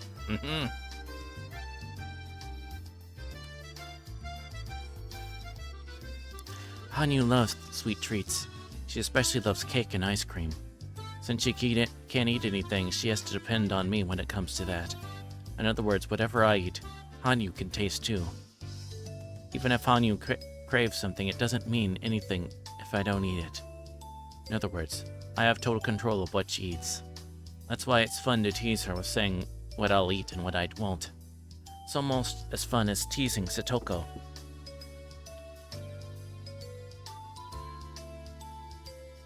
Howl, you seem to be in a good mood today, Rika-chan. I want to take you home. You'll be arrested if you do that, you know. Hey, Mion, the store owner is calling you. Rika, did you hear? There's to be a prize for the club activity today. I remember. Mion was going to pay 50,000 yen out of her pocket as a prize. I couldn't believe she could just afford that. Therefore, I have to assume that she has some kind of guarantee that she won't lose. And you know what it is? It's 50,000 yen. 50,000 yen!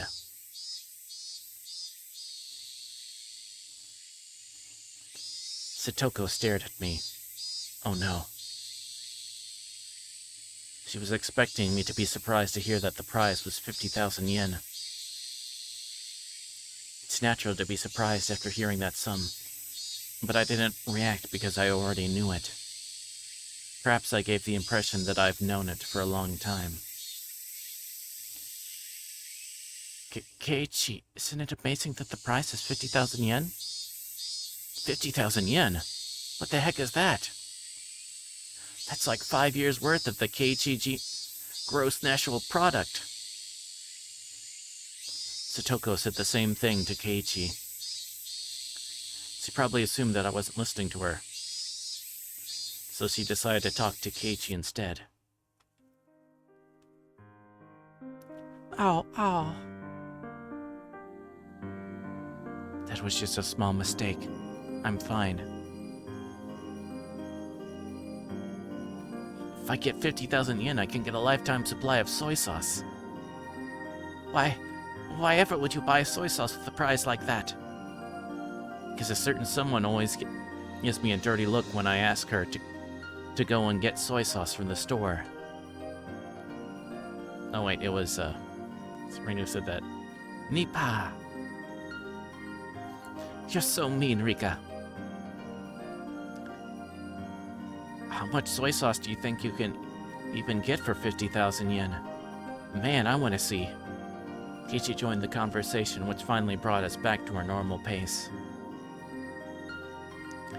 In order to pursue a greater happiness, I need to sacrifice a smaller one. In a perfect world, Rika Furude was supposed to be surprised to hear from her best friend that the prize was 50,000 yen. But I already knew that. I knew it from my previous life, so all I could do was give her a boring reaction. I can't be surprised at the big prize of 50,000 yen. I can't give her the reaction that she expects from me. I'm losing the ability to be surprised by life. And after the continual repetition of small incidents like this, there will be nothing left that I can find interesting. I'll have nothing to be surprised about. I'll never be impressed with anything. Eventually, I'll lose my emotions entirely. And that's why I'm always trying to be careful. I make sure I act like the Rika Furude who doesn't know anything. Even though I may not be impressed, as a young girl, Rika Furude should be impressed with many things. Rika Furude is supposed to act excited when she encounters something for the first time. I try to, at least. The more and more I try, the more I feel like Rika Furude is someone very distant. Rika! I'm sorry. I know I'm only wasting my lifespan by feeling depressed like this. I should enjoy this life. I don't mean my lifespan literally. I'm not referring to my physical lifespan, but my mental one. The more and more I repeat the same days, the more I lose, from wonder to passion, and eventually my life will become like an overplayed video tape. If I'm tired of that tape, I have a choice to close my eyes and sleep. By the time I wake up, the video should be over. But in reality, my life is not a beat-up old videotape. If I close my eyes and sleep, that would be my death. When my mental lifespan is over, Rika Furude will turn into a doll who can't even move a finger by her own will. When that happens, my pursuit of happiness will be over. I don't want that to happen. It's been at least 100 years, if not more. I've been stuck in this living hell for so long. I don't want my life to end here. Sorry, I'm fine now. Just find it funny that I'm complaining about only a century. Oh, I've grown used to this fate by now. Huh. Alright. I'm fine. I'm Rika Furude. I'm Rika Furude.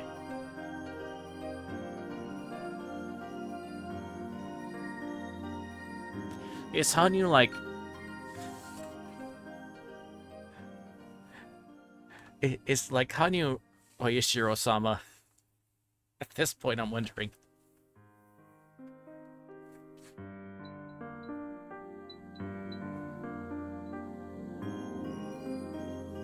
Just one moment.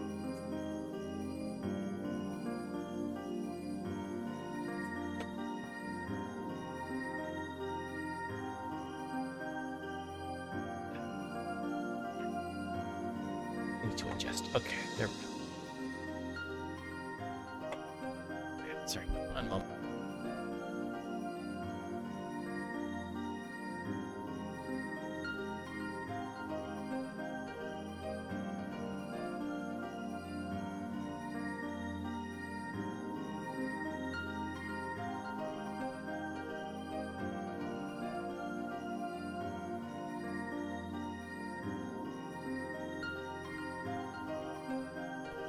Okay, sorry.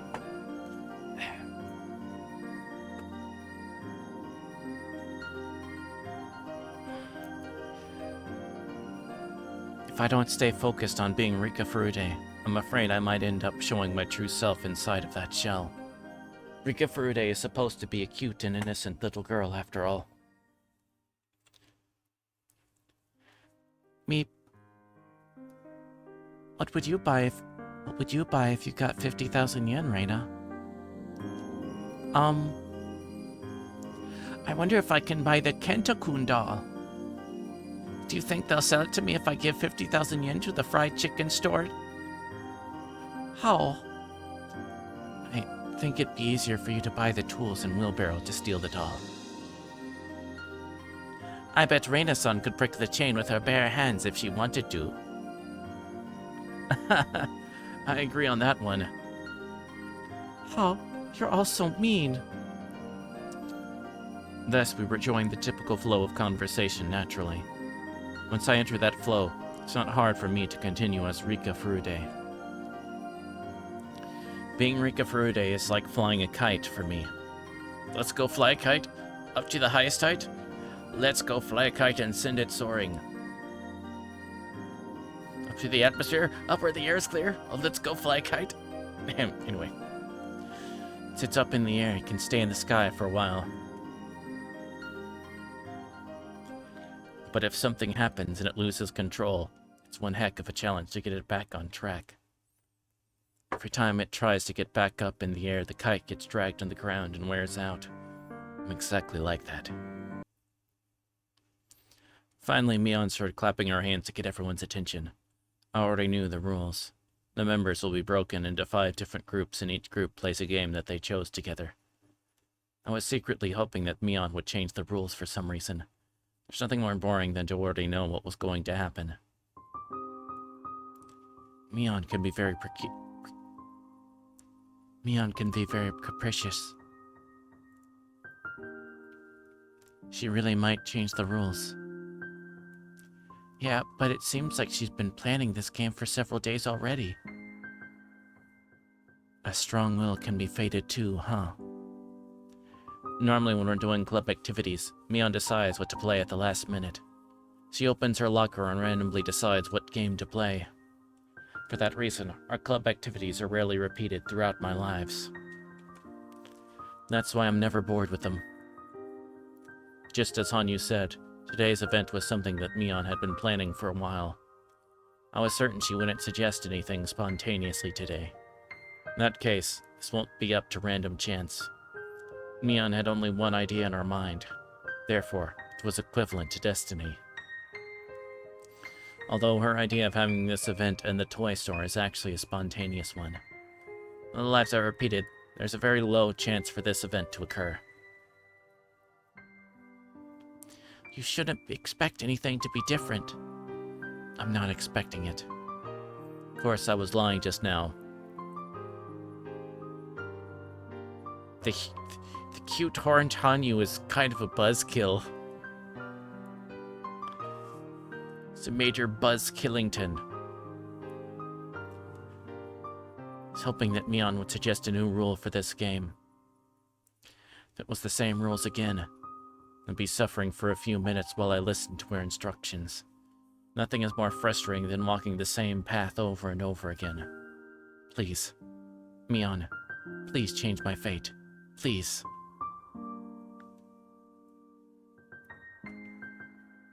First, we're going to be divided into 5 different groups. The winner from each table. It's the same rules after all. Sorry, I was holding a small hope. Small hopes will hurt you, Rika. You're right. Told me so many times, but I never learn. Hanyu has taught me so many times.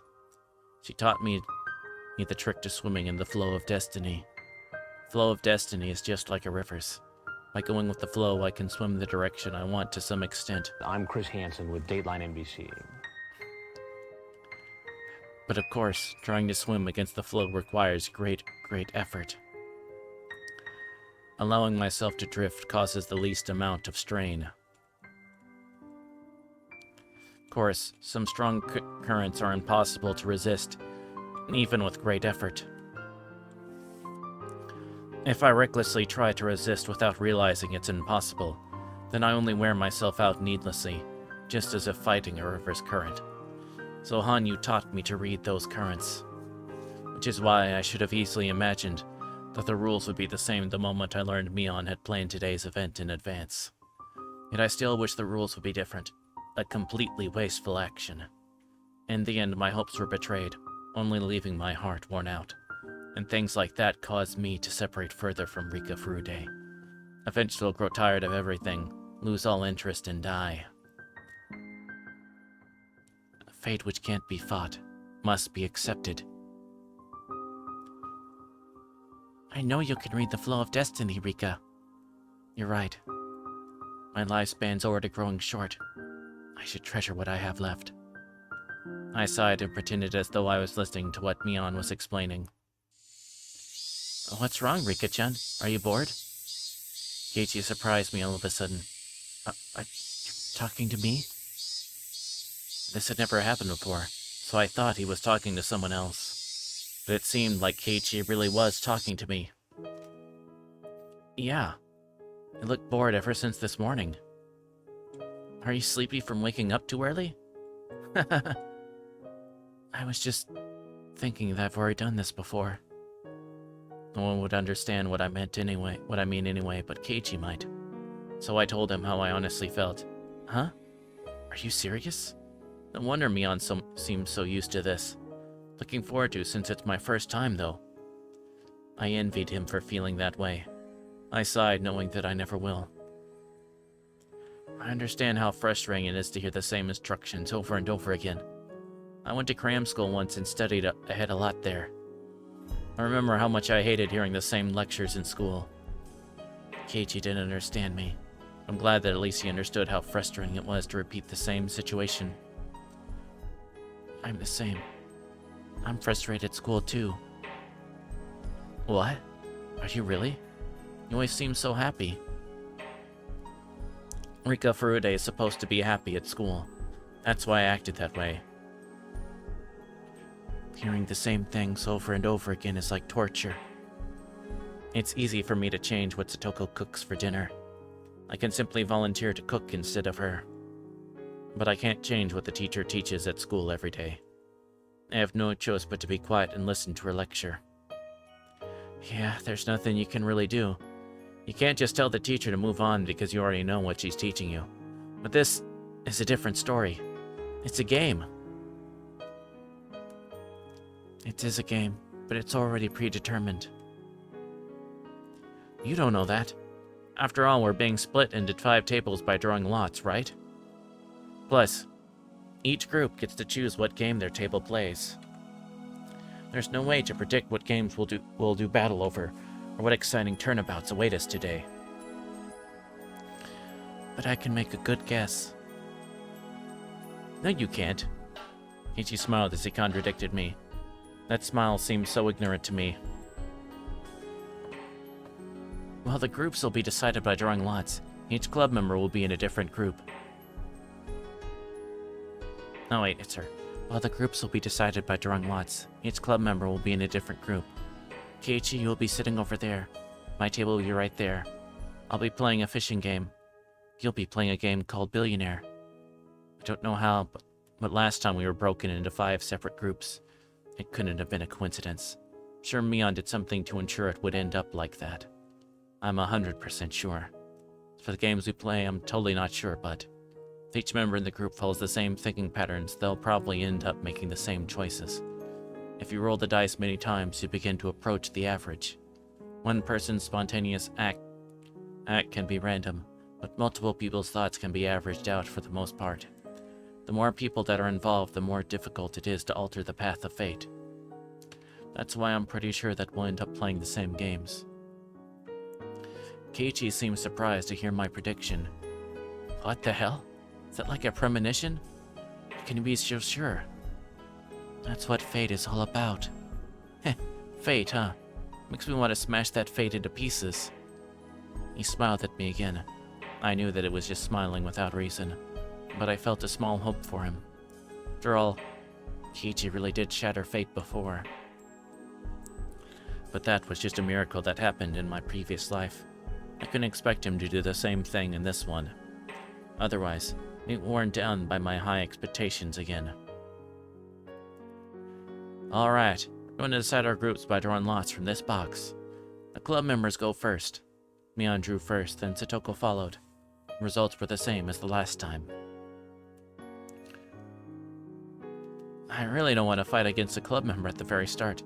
Sorry if we get the same group, Rika-chan. Don't worry. Your table is over there. Mine is right there. Whatever you say, you watch. Kiichi looked upset. See, my predictions are always right. It was a 20% chance. We could make a random guess. Kiichi told me that it was a coincidence. Then what if I predicted my seat right too? What's the percentage for that? It's 20 of 20, so 4%. I'll believe you if you get it right with a percent that low. Kiichi grinned at me, believing such a chance was impossible. It's your turn now, Rika-chan. Mion handed me the box of slips. No matter what I did, I'd be getting that table. There was a reason behind it. Mion was doing something to make sure that we all get a different table. I thought about why Mion would do that. The information I've gathered about Mion over many years, I could see her reasoning. She probably thinks that she'll bad if a member loses in the first stage. You're right. The club members are in the same group. Someone will have to lose. If everyone was in a different group, we'll all have a chance to move on to the second stage. That's why she was controlling this draw. I put my hand inside of the box. I could feel several folded pieces of paper inside. And if you thought for a moment, it was odd. No matter which one I chose, I'd never get another table. I wonder how she's making it so you can sit at the last table. Me too. Only Mion knows. He knows that no matter which paper I choose, I'll be sitting at that last table. Ah, I got it.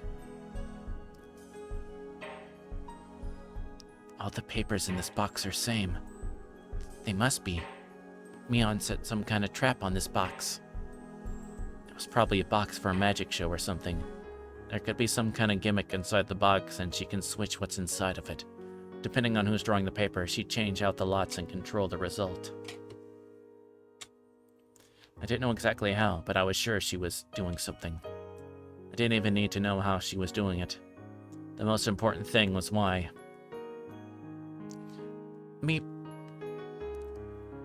I don't know which one to pick. No matter which one you pick, your fate is already decided. She was admitting it herself. I was certain then. Based on what I felt inside, there were less than 10 pieces of paper inside of this box. In other words, there were hidden pieces of paper that I couldn't touch somewhere inside the box. I smiled at Mion as I figured out her trick, but she had no clue why I was smiling. I'm taking this one. Sure, let me see. Ah! Wow, the club members are all divided into separate groups. Mion behaved as though this was news to her. She's such an actress. Their contestants made a dissatisfied noise. They'd have to face a club member no matter which table they got. Kiichi was surprised too. Not only because we were divided. See, our fate is already decided. I smiled at him in return. Kiichi was in denial for a moment. He's in denial? That must have been an expensive flight that he had to make to get to Egypt. Ha ha ha!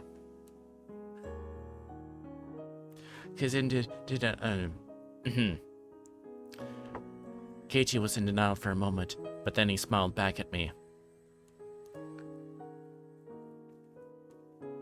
The possibility was 1 in 25. I'm impressed. It was not. Predicted that Mion Satoko would be at a different table. so the possibility was even lower than that. Keiichi understood that. Normal people like him can't understand that meaning of fate, and that's why he put it off as a coincidence. But Keiichi, what if my prediction is right about what game you'll be playing? The possibility would be 1 in billions. There are a lot of games in the store. What if that prediction is right too? We still believe it's just a coincidence? Stayed quiet in my seat and waited to see what game my group was going to decide on. They were going to choose the fishing game. I can't expect them to choose any other than that. I can't have high expectations, otherwise I'll be hurt again. One of the boys stood up. He walked toward the shelf full of games and picked up one box, lifted the box above his head and turned around so he could show it to us. Closed my eyes as he did so, but I could still hear what he was saying. Check this out. Do you guys remember this? We should play this one. Yeah, it's the one with the spinning fish, right? I could taste the bitter chemicals from my brain in my mouth. Clenched my lips and tried to endure the numbing feeling. Ow, ow. I'm sorry. Guess I'm not doing well today. For some reason, I can't just accept this flow. Was it because I wasn't feeling well, of course? Because of my emotions. Our powers are getting weaker, and we can only rewind about 2 weeks of our lives. I was feeling that the end was near for us. In order for me to change my fate, I need more time to prepare. But I can only go back 2 weeks. That means my power to resist my fate has significantly weakened. Even if I become as weak as a small leaf in the river, I should be able to do something in order to change my path. But if I can only go back to the point where I'm getting ready to be swallowed into the whirlpool, there's no chance for me to escape it. I lived for so long believing that I could eventually escape my fate and survive. I believed that I had chance in every moment of every life I lived. But there are limits to those chances. So many limits in my repeated lives, and perhaps this might be my last chance. That may be while I'm feeling so restless. Stop it, Rika. The harder you think about it, the worse it'll be on your mind. I know. Just be quiet already. Ow, ow, ow, ow, ow. My brain was numb, as if surrounded by a gray mist. I was inside the crowded toy store, but felt very far away from everyone else. The tighter I closed my eyes and the harder I clenched my teeth, the emptier my head became. No, no, no, no. Rika, are you okay? As I tried to focus, I became conscious again. Hanyu looked at me with concern. I tend to lose my mind easily right after coming back from death. I usually have more time to relax and get used to my new life, but I have no time for that now.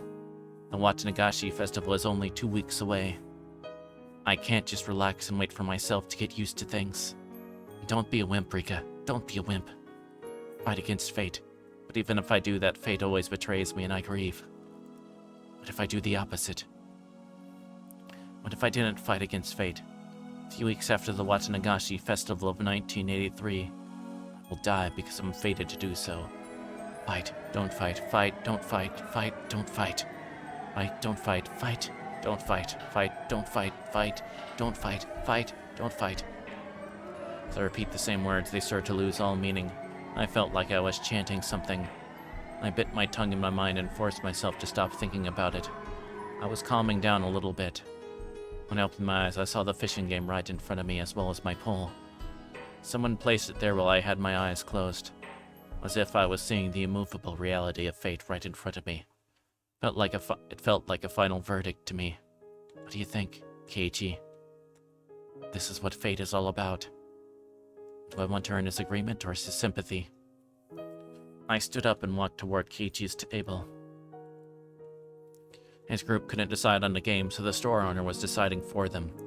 Just like the last time, the store owner will pick the game of life. It's kind of unfair to play a game that your opponent chooses. We couldn't decide on anything, but we kept refusing each other's suggestions. Is your decide on what to play?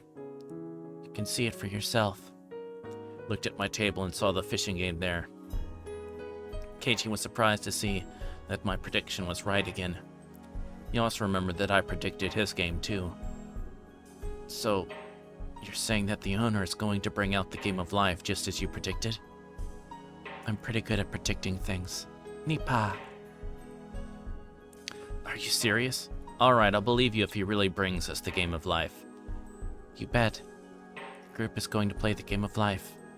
Fine, I'm willing to bet you. Don't you cheat and talk him into it. He wants you to play a game he has a lot of, so we'll be bringing that one out. Remember, it was covered by dust when he gave it to them last time. Since we had to buy the game if we lost, he was trying to sell products he had a surplus of. Therefore, he won't be choosing any game at random. He'll be looking for one with bad sales, with a strong will to do so. That will of his is going to make the pull of fate all the stronger. In that sense, there's no guarantee that he'd be choosing the Game of Life specifically. He might choose something else that's also overstocked. The owner finally reappeared with a box covered in dust. Whoa. See? I told you so. He has a Game of Life box in his hand. The part of me that hoped it wouldn't be the Game of Life tasted bitterness at the betrayal, but the cynical part of me that expected it to happen found in it amusing in a way.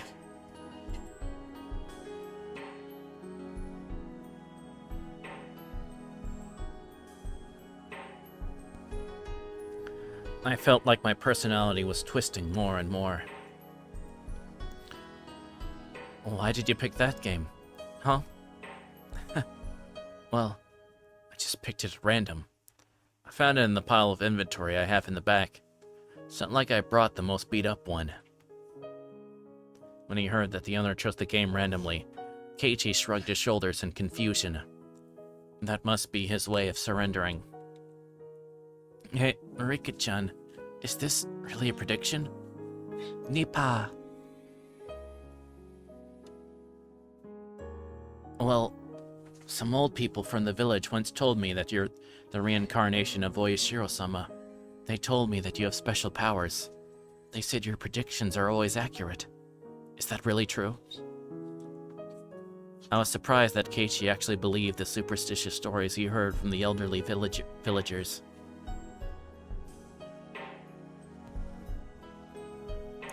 I just know that which is destined to happen. To make it clear, because I've already witnessed this world once before. Damn. I can't even make fun of you. Keiichi seemed like he was just fooling around. He probably only thinks I'm goofing around and acting haughty because my random predictions all came true. I had hope for him. I thought the owner might bring a different game, because Keiichi once had the power to change fate. But that didn't happen. I'm not surprised. But I felt betrayed again. It hurts. I won the bet. I speak to Keiichi. I won the bet. I speak to Keiichi sarcastically. I wanted him to understand that no one can change the path of fate. However, Keiichi did nothing but smile. Don't get carried away, Rika-chan. Don't just say that you can read the future. For Guy, words like destiny and fate mean a lot more than you think. They're not things you can figure out that easily. Meep? I had no idea what he was trying to say, but he made me nervous. It wasn't a scary feeling. No, it was closer to hope. You said it was fate that the owner would choose the Game of Life. I have to admit that your prediction was correct. You also said something else. What did I say? You said I was fated to play it. Yes, this indeed is fate. Fate can change sometimes with uncertainty in time, but the possibility that it would change in this situation was very slight. I doubted that anything would turn out differently. In that case, I'll change that fate. Eh? Keiichi stood up in a hurry. Then he started talking to Tomita and Okamura, his group members. Sorry, but I own that game at home. I know every little rule about it. What? Is that true? Yup. So that won't be a fair game for us to play. Sir, I'm sorry, but could you give us a different game? Sure, I'll bring you guys a different one. The owner picked up the game of life again and took it back into storage. As I remained there in shock, he returned with a game called Pop-Up Pirate. How about this one? Oh, that's the one where we stab a knife inside the barrel. What do you think, guys? This is a fair game, isn't it? Yeah, the rules are simple enough. Let's play that one. We got a deal now. Going to play Pop-Up Pirate. Keiichi winked at me as I stood there with my mouth open. It looked like he had just forcibly changed my prediction. But for me, it's not that simple. It was supposed to be fate. That's why the owner brought the game of life to their table. They were supposed to play that game. That's what happened the last time. That's what was supposed to happen. But he just changed that fate in front of my eyes like it was nothing. It's as if someone asked me to stand an egg on its end. And as I struggled to do so, Keiichi forcibly cracked the egg and made it stand up in front of me. I should have had a far greater power than Keiichi, but why was I feeling so weak? Was it because I wasn't trying to fight against fate so I wouldn't get hurt? Because I was going with the flow without trying too hard? What was I thinking? She looked so bored just a few minutes ago. I know why. You didn't want to play the fishing game, did you? Yeah. I'm not going to hide it anymore. And that's easy. So I'm a witch who's been living for more than 100 years? So I thought I was better than everyone just because I can see the paths of fate. It's stupid. I really am so stupid. Keiichi tapped me on the back. He was urging me to return to my table. The sensation of his touch filled my heart with emotion. I wasn't going to stand idly by anymore. I thought I couldn't cheat fate. I thought 2 weeks wasn't enough. Keiichi just defied his fate in a matter of 5 minutes. I feel bad for the fishies when I play the fishing game. I want to play something else. The other people at my table looked at me with confused expressions. Their reactions were scaring me. Right at that moment, I could really feel that I was facing the impenetrable wall of fate. Even so, I have nothing to be scared of. Sure, what game do you want to play? Play whatever you want. They accepted my suggestion and gave up on the fishing game so easily. That's right. I used to be much more aggressive than before, but I became so tired and bitter and mean. I gave in to fate, but I'm not going to yield anymore. Keiichi taught me that. He didn't have any memories from his previous life, but Keiichi was still Keiichi. He never gave in to fate. For the first time in a long while, I feel motivated to fight. If I want to, I can change destiny in 5 minutes. And I have 2 whole weeks to work with. Different now. Going to fight against fate. Let's do our best. Contrast to my motivation, Hanyu was wearing a sad expression.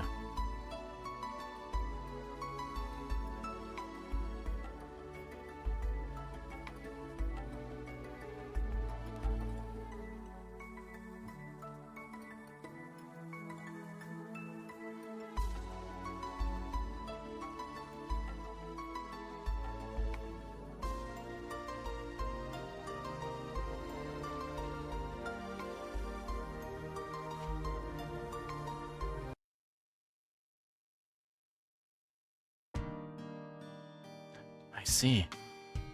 Well, we can't hold you here if you have to go help your uncle. Yeah, it's a pretty small store after all. But you know, couldn't he have guessed that if he did a bargain sale, his place would be packed? I can't believe he's selling a carton of eggs for only 10 yen. As if we were getting ready to move on to the next stage, Mion got a call from work. This was fated to happen too. If I was still feeling depressed, I would have been disgusted with this situation. But after learning what it felt like to change fate, I was in a good mood. Keiichi and Mion seemed like they kept regretting that they were unable to settle the match. They really are such good friends. They're so close. I feel kinda jealous. How? We really do not have any other boys in his age in our class, do we? I suppose Mion-san is something like a male friend to Keiichi-san. Mi-chan is a girl. She can't be another guy for him. Of course I know that. But when they are together, they look like two boys hanging out. Rain and Satoko enjoyed the lingering excitement of the day as they watched Mion and Keiichi happily goof off. The next moment, the owner came out from the store. Oh, he's gonna bring out the dolls that... And of course, if he doesn't give the... And if there's the other doll that... And if Keiichi gets dolls, and if he doesn't give the doll to... The extra doll to Mion, that's apparently the trigger for the events of the... Onagafuchi, their chapter, the one where Chion goes cray-cray. Thank you for today, everyone. It brought me a lot of customers. He's holding 4 paper bags in his hands. Remember, he gave the gifts as a reward for today. I think there were dolls inside. What are your rewards for today? Hey, Uncle Yoshiro. Don't I get one? He was giving them only to us. Mion didn't get anything because she was a family member. Yep, the doll thing. Wait, so does that mean something's going to happen to where Mion gets a doll? Oh, look! Something cute is inside. Satoko let out a cheer of joy as she saw a cute doll inside of her bag. Reina reacted the same way. Wow! This is so cute! I can take it home with me? Really? Did I get one too? Wow. Look at this cute doll. Keiichi got a gorgeous, expensive-looking doll. It was by far the best one. It was adorable even to my eyes. Satoko, Rayon, and Mion were feeling the same way. Kei-chan got the one that fits him the least. Mion started making fun of him right away. She was only saying that because she was jealous that Keiichi got a doll that she really wanted. This is pretty and cute. I can admit that, but it's not really my type of toy. Yeah, people think you're a pervert if you carry that thing around. Mion just can't be honest with herself. It's obvious that she was just trying to make him give up the doll so she could have it herself. She should just admit that and ask Keiichi for it. That's the cute side of Mion. I bet Keiichi can never understand that. Keiichi can't keep the doll after receiving that much bullying from Mion. He was thinking about who he should give it to. He probably didn't want to give it to Mion. Wait. What's gonna happen? Okay. Wait. Time froze for a moment. Hani whispered something in my ear. Rika, do you remember? Yes. Advised him on who he should give the doll to. I did nothing and watched the events unfold. Wait. Oh, we can do the thing. I remembered. Remember that Keiichi's insensitive decision eventually caused a fatal ending. That was fate. Keiichi was internally thinking that he should give the doll to Mion. She was the only one who didn't get anything, so it would be natural for him to give it to her. But the hesitation he was feeling was because Mion was such a close friend to him. He'd been treating Mion as if she was a male friend. But it would be weird to give a doll to another boy. He was afraid that if he gave the doll to Mion, he'd start looking at her as a girl from that point onward. He wanted to continue his friendship with Mion without thinking about their difference in gender. He didn't want to ruin the relationship they had at that moment. That's why he couldn't give the doll to Mion. Even though she was the only one without a doll, he felt so hesitant. Of course, it was only how he felt. Mion didn't agree. In actuality, she wished he would treat her more like a girl. I walked closer to Keiichi so I could talk to him. If Mion heard me telling Keiichi to give her the doll, she would resist taking it. I had to make sure that no one but Keiichi could hear me. I also had to make this very quick. I poked Keiichi in the back. Huh? Keiichi, the person who really wants that doll is the one who's bullying you the most about it. Oh, thank you for the fluid check.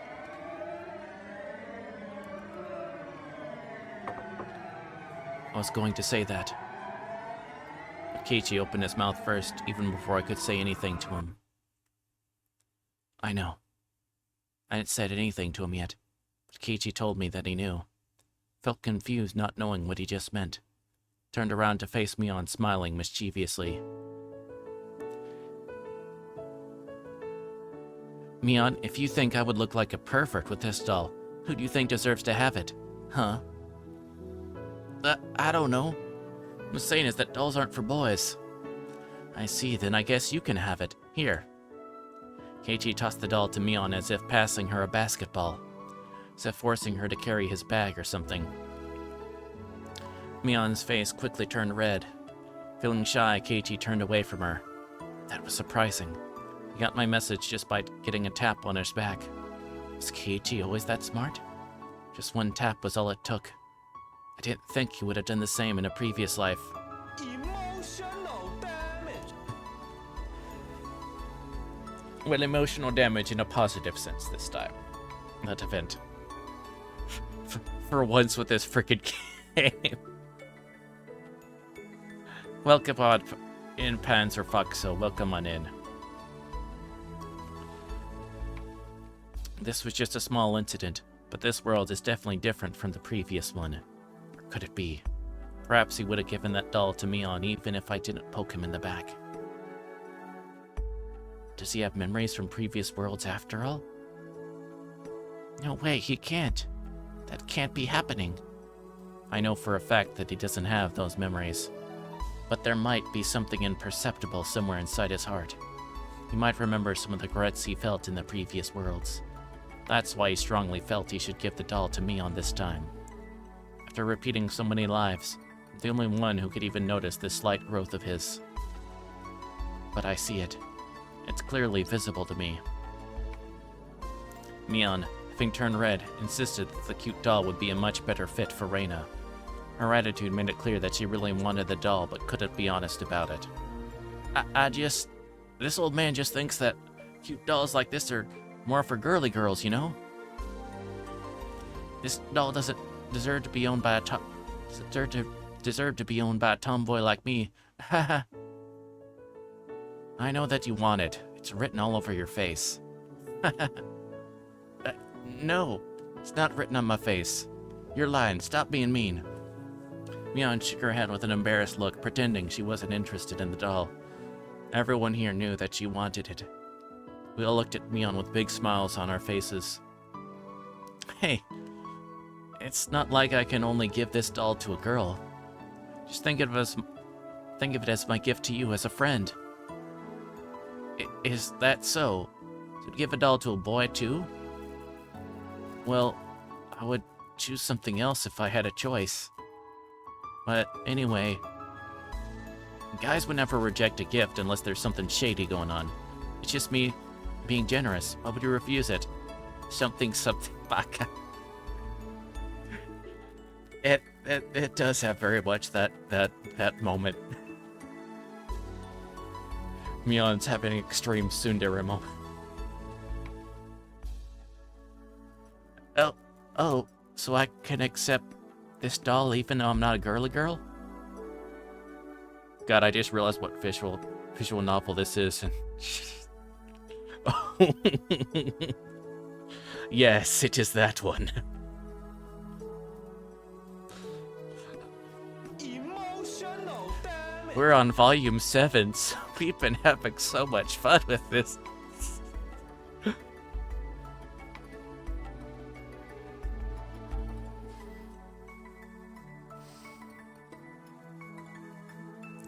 Everyone thought Mion's reaction was hilarious.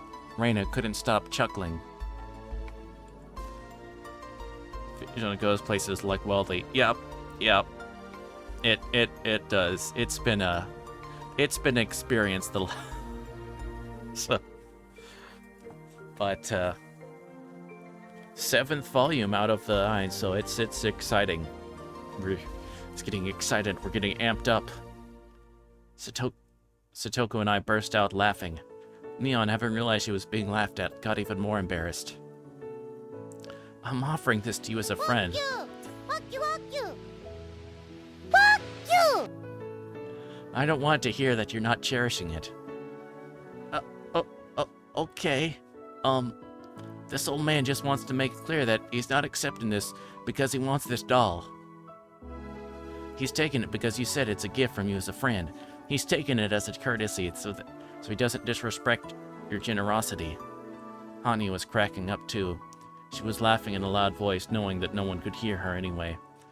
But was this really a good way to resolve the problem?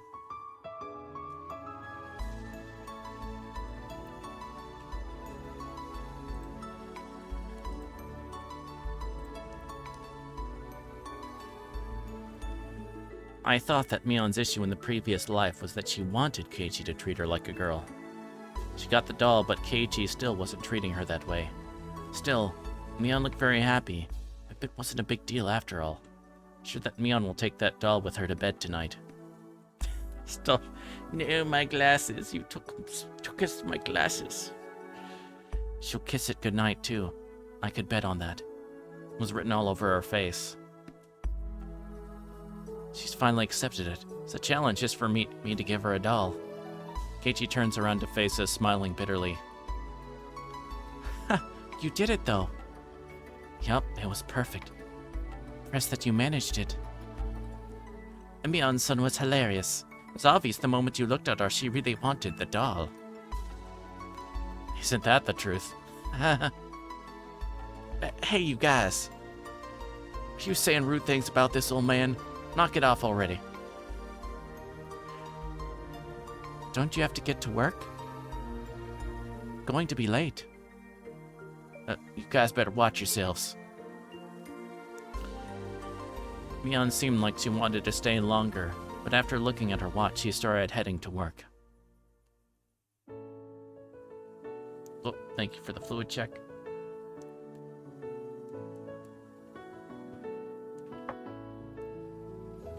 Everyone was wearing smiles on their faces. Today was such a fun day. Everyone had lots of fun and no one was hurt. I've repeated the same day so many times before, but this time something was different. It's like I rolled a die and got a 6. Then I rolled it again and got a 6 again. I don't know if this was just a lucky coincidence or if it was meant to be. It's as if the god of fate is celebrating my motivation to fight against him.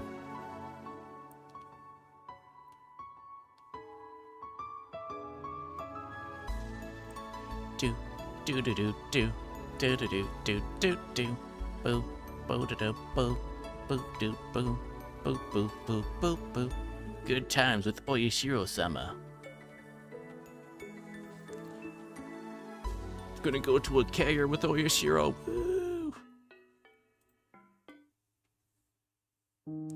Was watching TV with Satoko and Hanyu after eating dinner. It's a variety show and the performers were making the audience laugh. We were laughing too. Ho ho ho ho. Look at you now. Ow ow ow, but it looks so painful. Me Nipa. While the three of us were enjoying ourselves, in reality there was only Satoko and me in the room. I'm the only one who can see Hanyu. Satoko can't see her at all. Hanyu responds every time Satoko says anything. Satoko can't hear her, but Hanyu still responds to her when she's in a good mood. It's like she's answering a question asked on TV. You could even compare it to playing house. She started playing this game with other people because she can't communicate with anyone else but me. Hanyu always attends our club meetings and has a good time there too. If she could communicate with my other friends, she would have been a good match for us. But I don't want to hurt her feelings by thinking about that. If the story of the miracle written in the old scriptures is true, if it's really Hanyu who performed it, she's someone who had tremendous power long ago. But now she doesn't have any spiritual power, and I'm the only one who can even see her. Hanyu has never told me how she lost her power. I just have to assume that her spiritual power diminished over time. There's a legend in the Furude family that says that Oyashiro-sama will be reborn if a girl is born to the family 7 generations in a row. With my birth, Hanyu was finally able to communicate with a human for the first time in centuries. Does that mean that Oyashiro-sama has returned? The villager's image of Oyashiro-sama doesn't quite match up with that of Hanyu. Especially when I see her lying on her belly and watching TV with Satoko. So she is Oyashiro. Okay, let's see.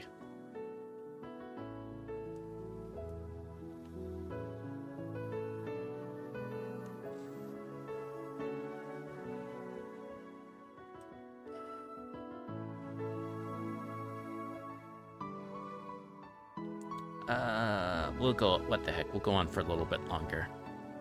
I don't think we'll be able to finish, we won't finish up a whole chapter, I'm pretty sure, but... we'll go on like another 30 minutes or so.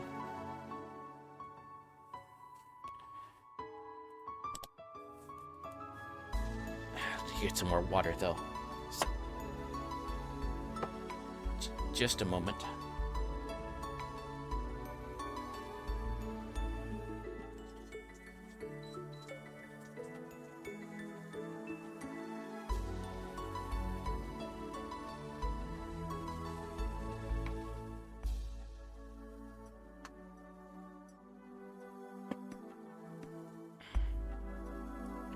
Okay.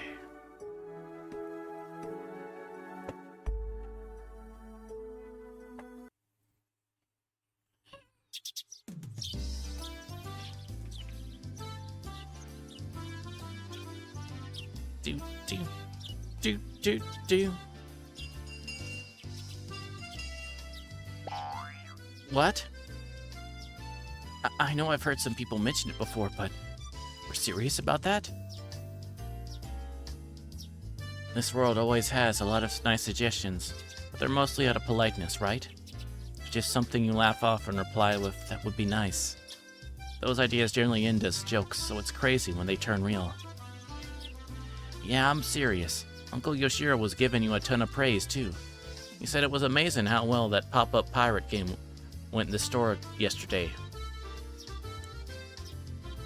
I had no idea. No idea you could play that game like that.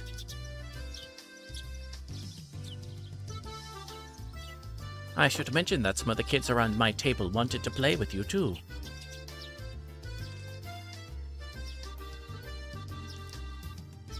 Keiichi is a genius when it comes to playing games. You know, I wasn't playing around. I was giving it my all because I had no choice but to win. Okay, we're going back to we're going to the perspective of Keiichi again. So we may be switching between perspective of Rika and Keiichi for this volume, I'm guessing. I guess we made it look like a lot of fun for the audience, though.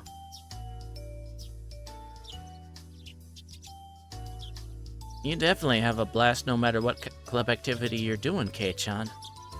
The coach was saying that the Hinamizawa Fighters would be so happy if you joined the team. That's very true. Dr. Irie had nothing but great things to say about you at the meeting last night, my Bara-kun. You have the ability to bring people joy and far more than you think you do. You think so? This old man didn't mention your name just because you're his friend. He did it because he's confident you can do the job.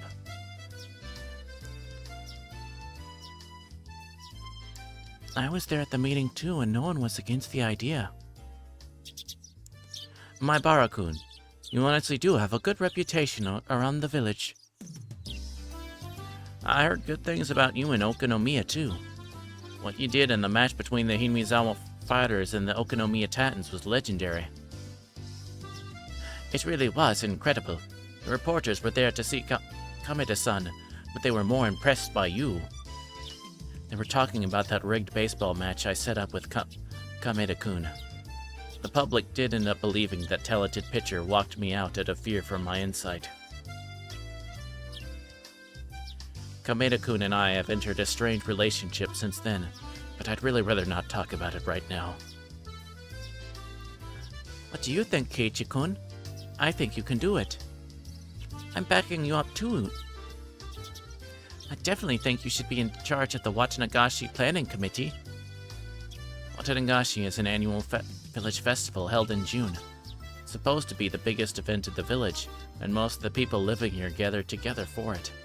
Since this is a major event, they always organize a committee to plan out the festival a few months in advance. The festival is only 2 weeks away, and I just moved to this village. Now they want me to join that committee? Look, first of all, I don't even know what you do in a committee.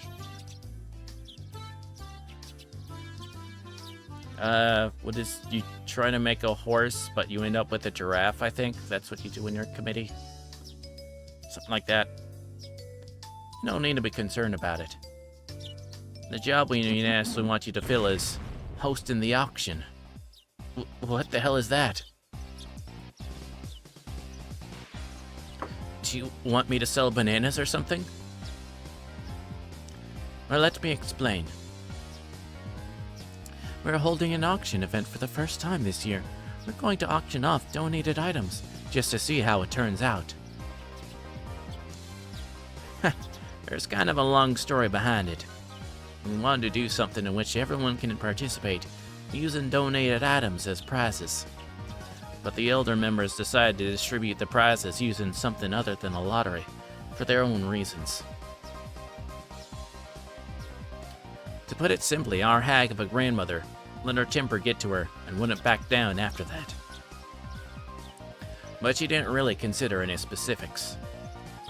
Yep. Anyway, we had to come up with how to utilize those donated items. At that point, we thought of doing an auction. That sounds like fun. You might be able to get something good for a really cheap price. It's fun just to watch the show too.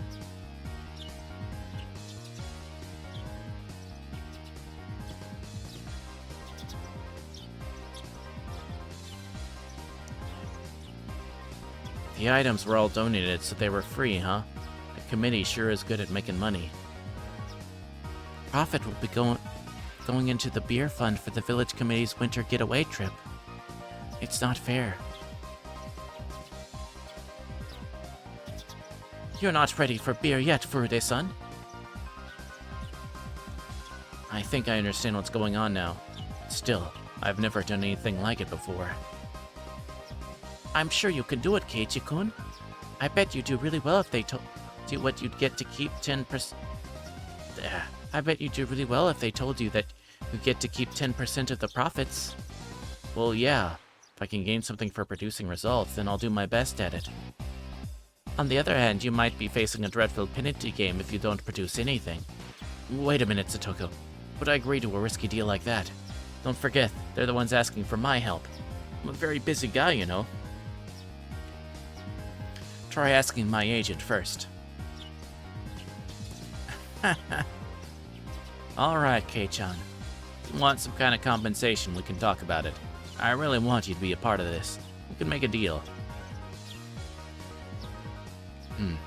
Sounds interesting. I wonder what I should ask for.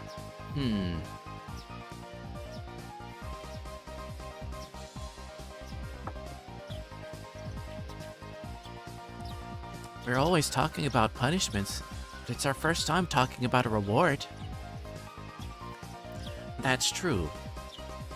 We're always fighting for something, huh? Rain is right. The whole purpose of our club activities is to escape the punishments we come up with. Even if we win, we never get a prize or reward for it. Keiichi has no idea how to respond to something that sounds too good to be true. Maybe Mii-chan can come up with a good idea. It's hard to decide on what you want, isn't it? Let me see. How about this? An admission ticket to Angel Mort's Desert Fiesta. Dessert Fiesta. I said desert instead of... Dagnabbit. Let me see, how about this? An admission ticket to Angel Mort's Dessert Fiesta. Don't be too cheap, sis. Why don't you give him 3 years worth of admission? Hey, that sounds more like a deluxe reward to me. I heard that some people pay lots of money for that ticket. Are you sure you can hook me up with 3 years worth of admission?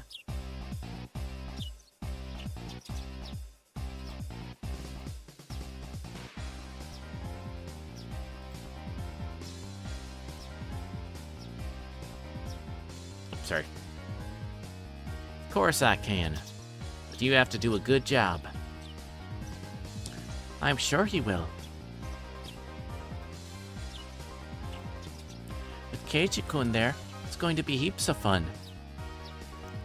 I feel the same way. I'm really looking forward to the auction now. Yeah, you could probably get people to line up for takoyaki that doesn't even contain octopus. Hey, takoyaki without octopus. That's impossible. No, I'm pretty sure you could do it. Yeah, probably say it was a healthier kind of takoyaki. Are you making fun of me or what? So what do you think, my Bara-kun? I think you'll do a wonderful job. Chie-sensei was also on the committee. She must have backed up Mion's suggestions when she brought my name up at their last meeting.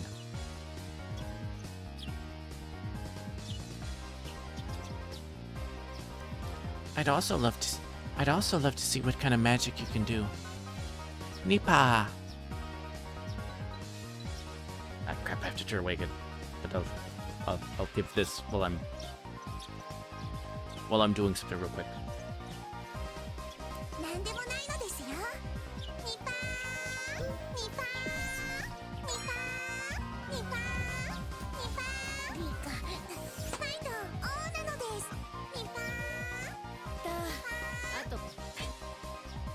Okay.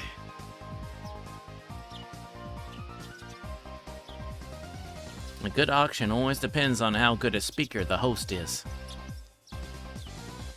Sounds like it's going to be Keiichi Maibara's big show. It'll be so much fun just to watch. Hey, I haven't accepted the offer yet. Don't worry, Keiichi-kun, you can do it. You're saying that because you don't have to. How? That's not true. The principal suddenly opened his mouth.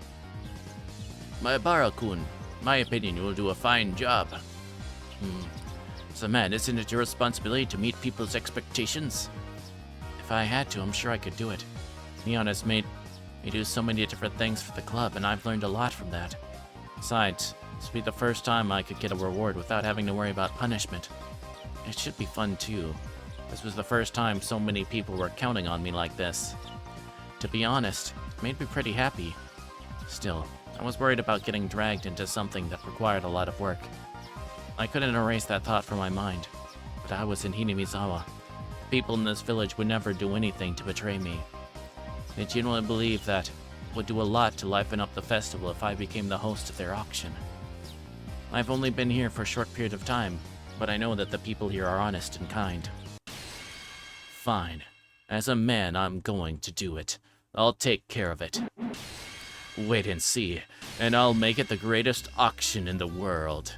Don't forget to get me that Angel Mort pass. I'll make sure to do good enough that I'll deserve 10 years worth of tickets. Good for you, Kei-chan. Everyone gave me a round of applause. How many times has this happened in my life? Not once. This was the first time I'd ever been applauded. By the way, I'm surprised that no one disagreed with this suggestion at the meeting. There are lots of old people in the village committee. I'm a young guy who only just moved here.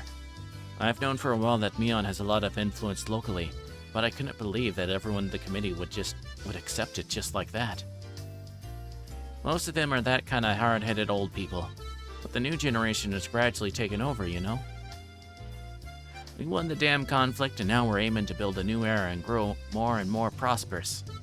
That's why we value the involvement of young people, and people from outside the village too. You're young and you're from the city. You also have a good reputation, so you're the perfect guy for this. I have a good reputation, huh? I have no idea why so many people have heard of me. Something to do with Mii-chan's punishments, I think. I knew it.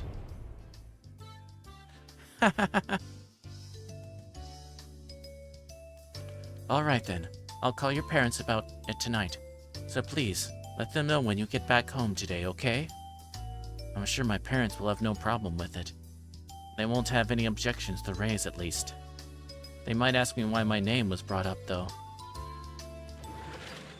Chie-sensei and the principal went back to the teacher's office after the discussion ended. We were in the middle of lunch break at the moment.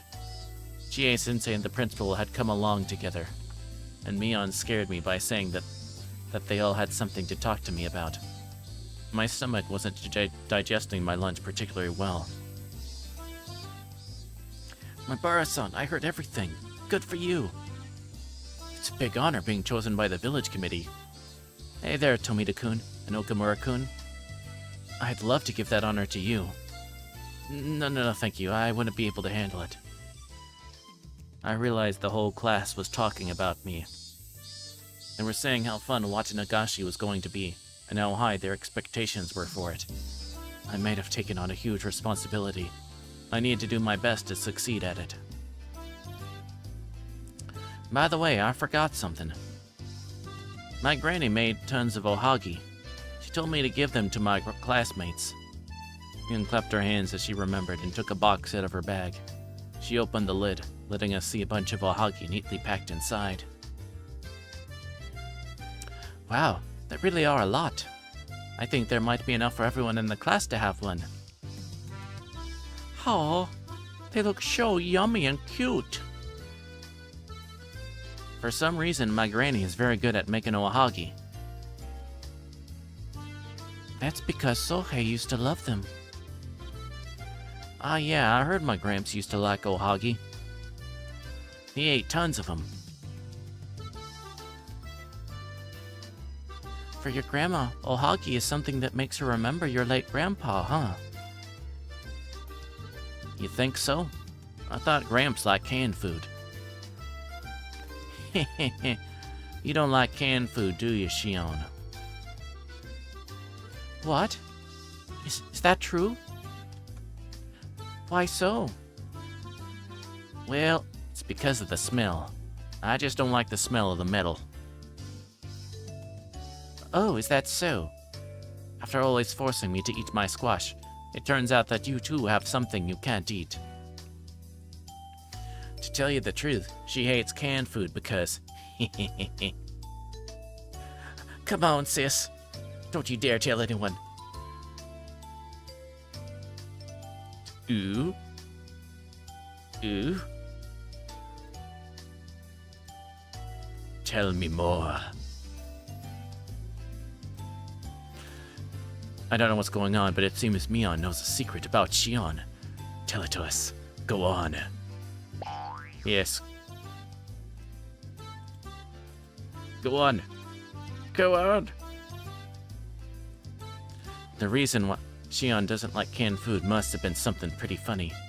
The two sisters battled for a while. The machine gun knee kicks Mion launch from close quarters weren't bad, but I don't think she expected Shion to land a capture suplex off it. Guess Shion is the stronger of the two siblings. I'd rather tell you the truth than have you hear it from my sis. See, there's this bad guy named Kasai. He once told me, when I was still young and innocent, that there's some human meat mixed in with canned food. I've heard of an urban legend like that before. Oh, okay, that's it.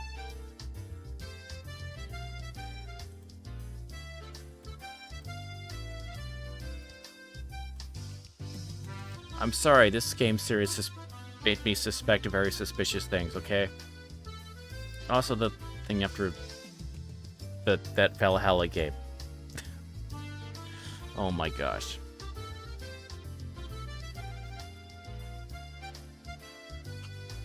Because it wasn't warped enough already.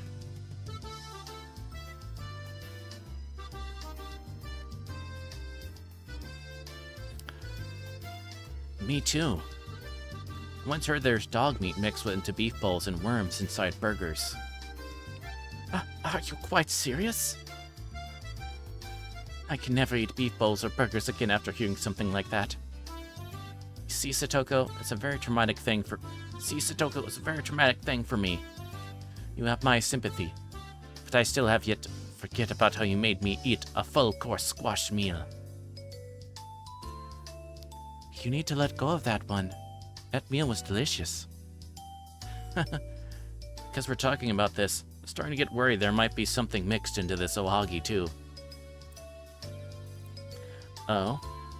Well, at least with the ohagi that I brought, you can't really be sure that there's nothing else inside. Ohagi that Mion brought. When you consider that, it's only natural to suspect that she probably did something to him. What's going on? I felt like I was forgetting something. I didn't remember anything that I was forgetting. It was like one of those deja vu moments. Deja vu. Deja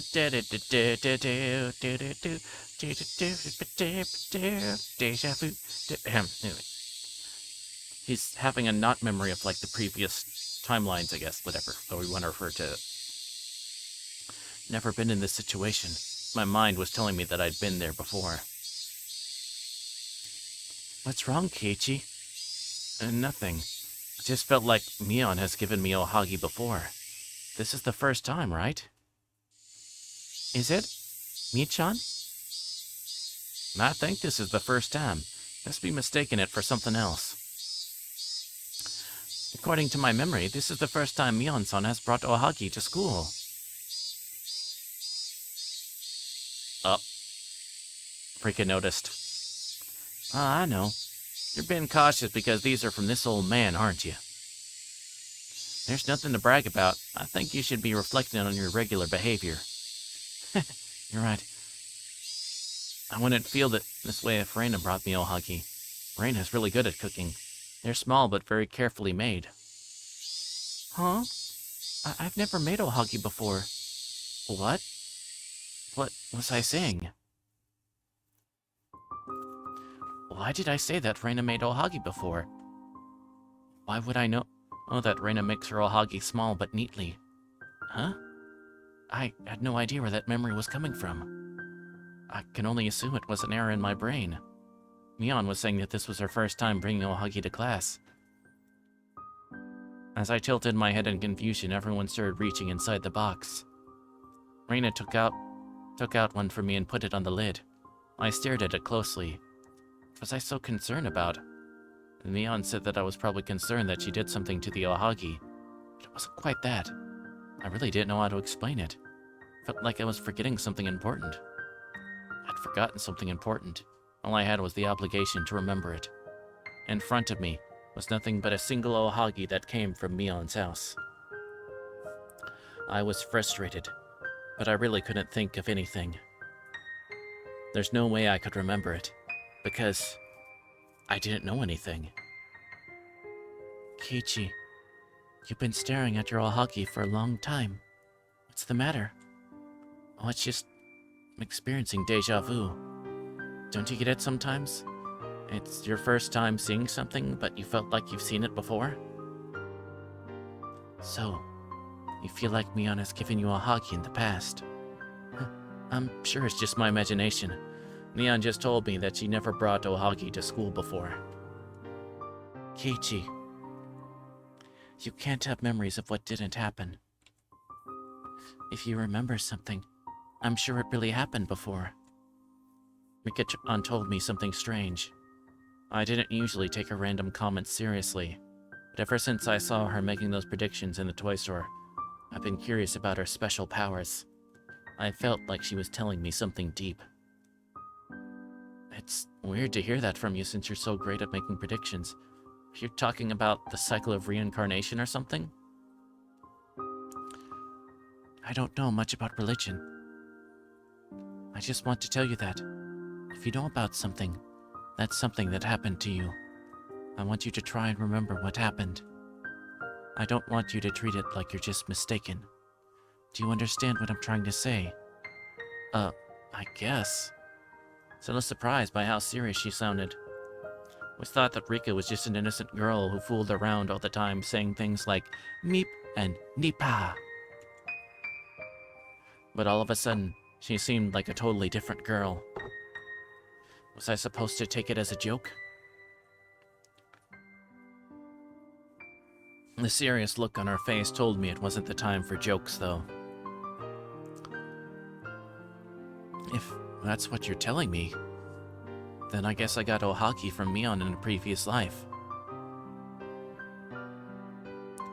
I won't make fun of you, so please tell me everything. Why did Mi give you that ohaki? The more I think about it, the more I think it's just my imagination. If it was just a dream. I don't care if it was a dream. You must remember something. Please tell me. What was up with her? Seemed so curious about it. I didn't think this story was that interesting. Her asking so much started making me feel uncomfortable.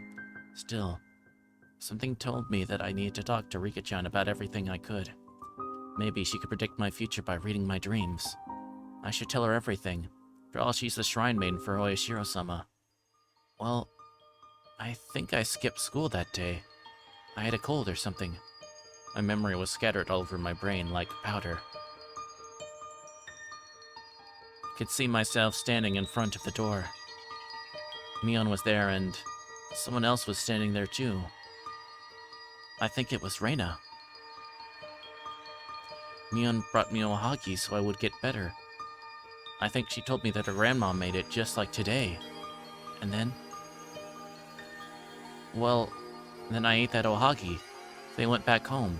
Then I found something inside the ohaki. Ha! Sure I saw it in a comic book or something. It's mixed up in my memory, but I'm sure I read it somewhere in some comic book. Because it can't be true. Keiichi, tell me what happened. Did you find inside the ohagi? Well, I read this scary comic book when I was little, and there was a sewing needle inside of somebody's burger. You remember what Shion was saying just now. It's traumatic to hear a story like that when you're young. I don't remember much about that comic. I think it was about this girl who had an accident and held a grudge against the person who caused the injury on her face.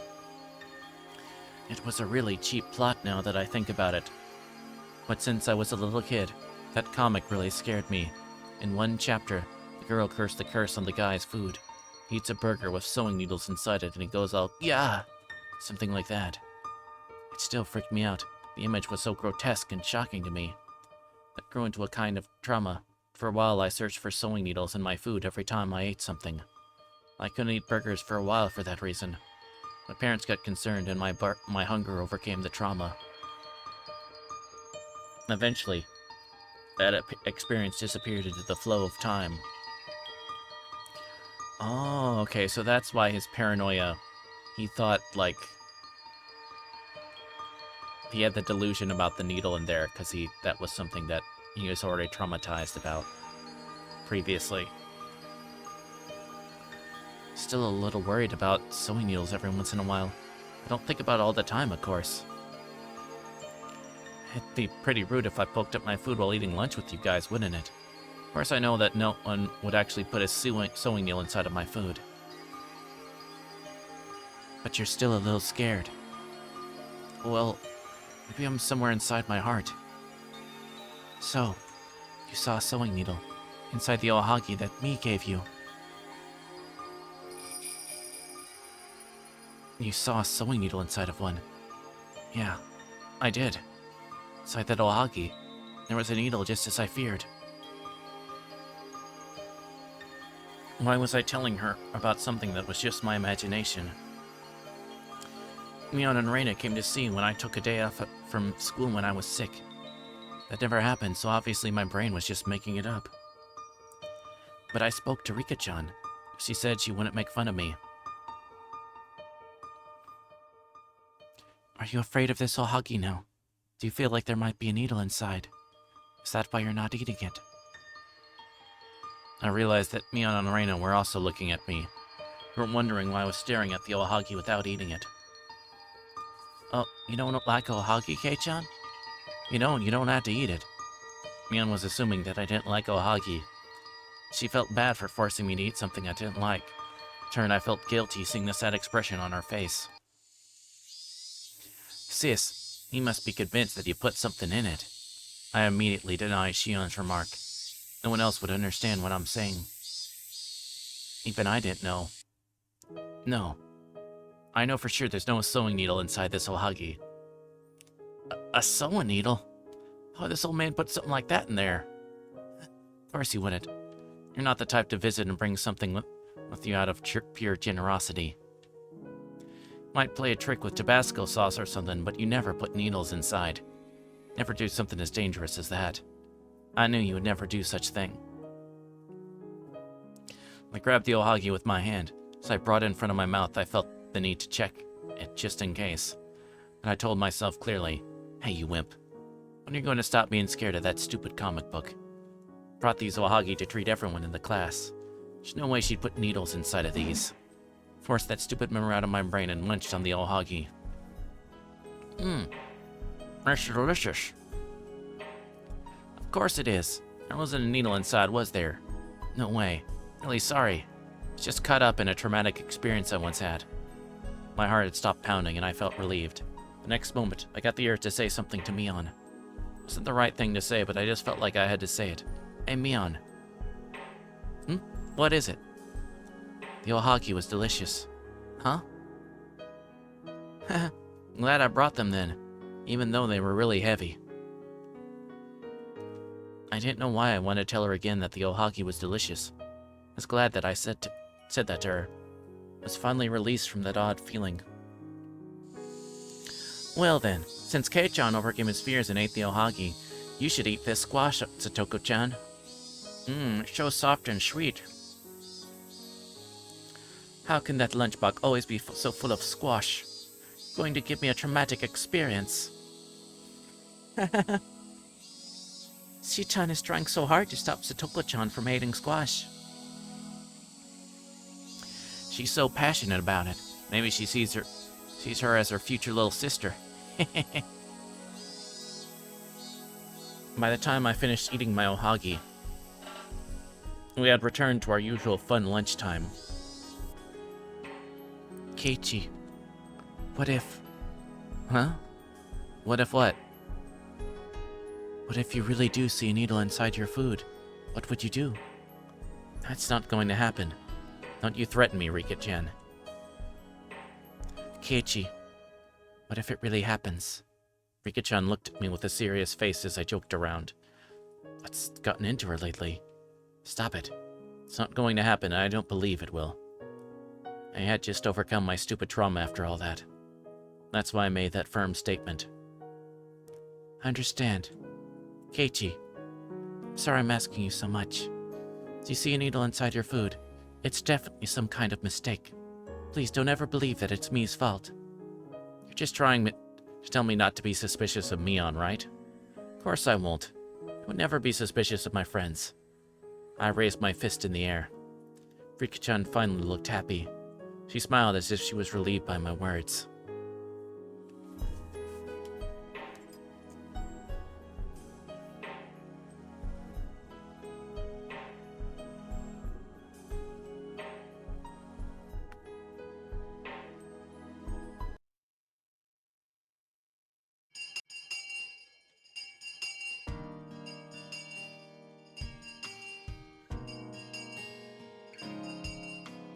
Do do do do do do do do do do do. Let's see. Okay, we're actually gonna I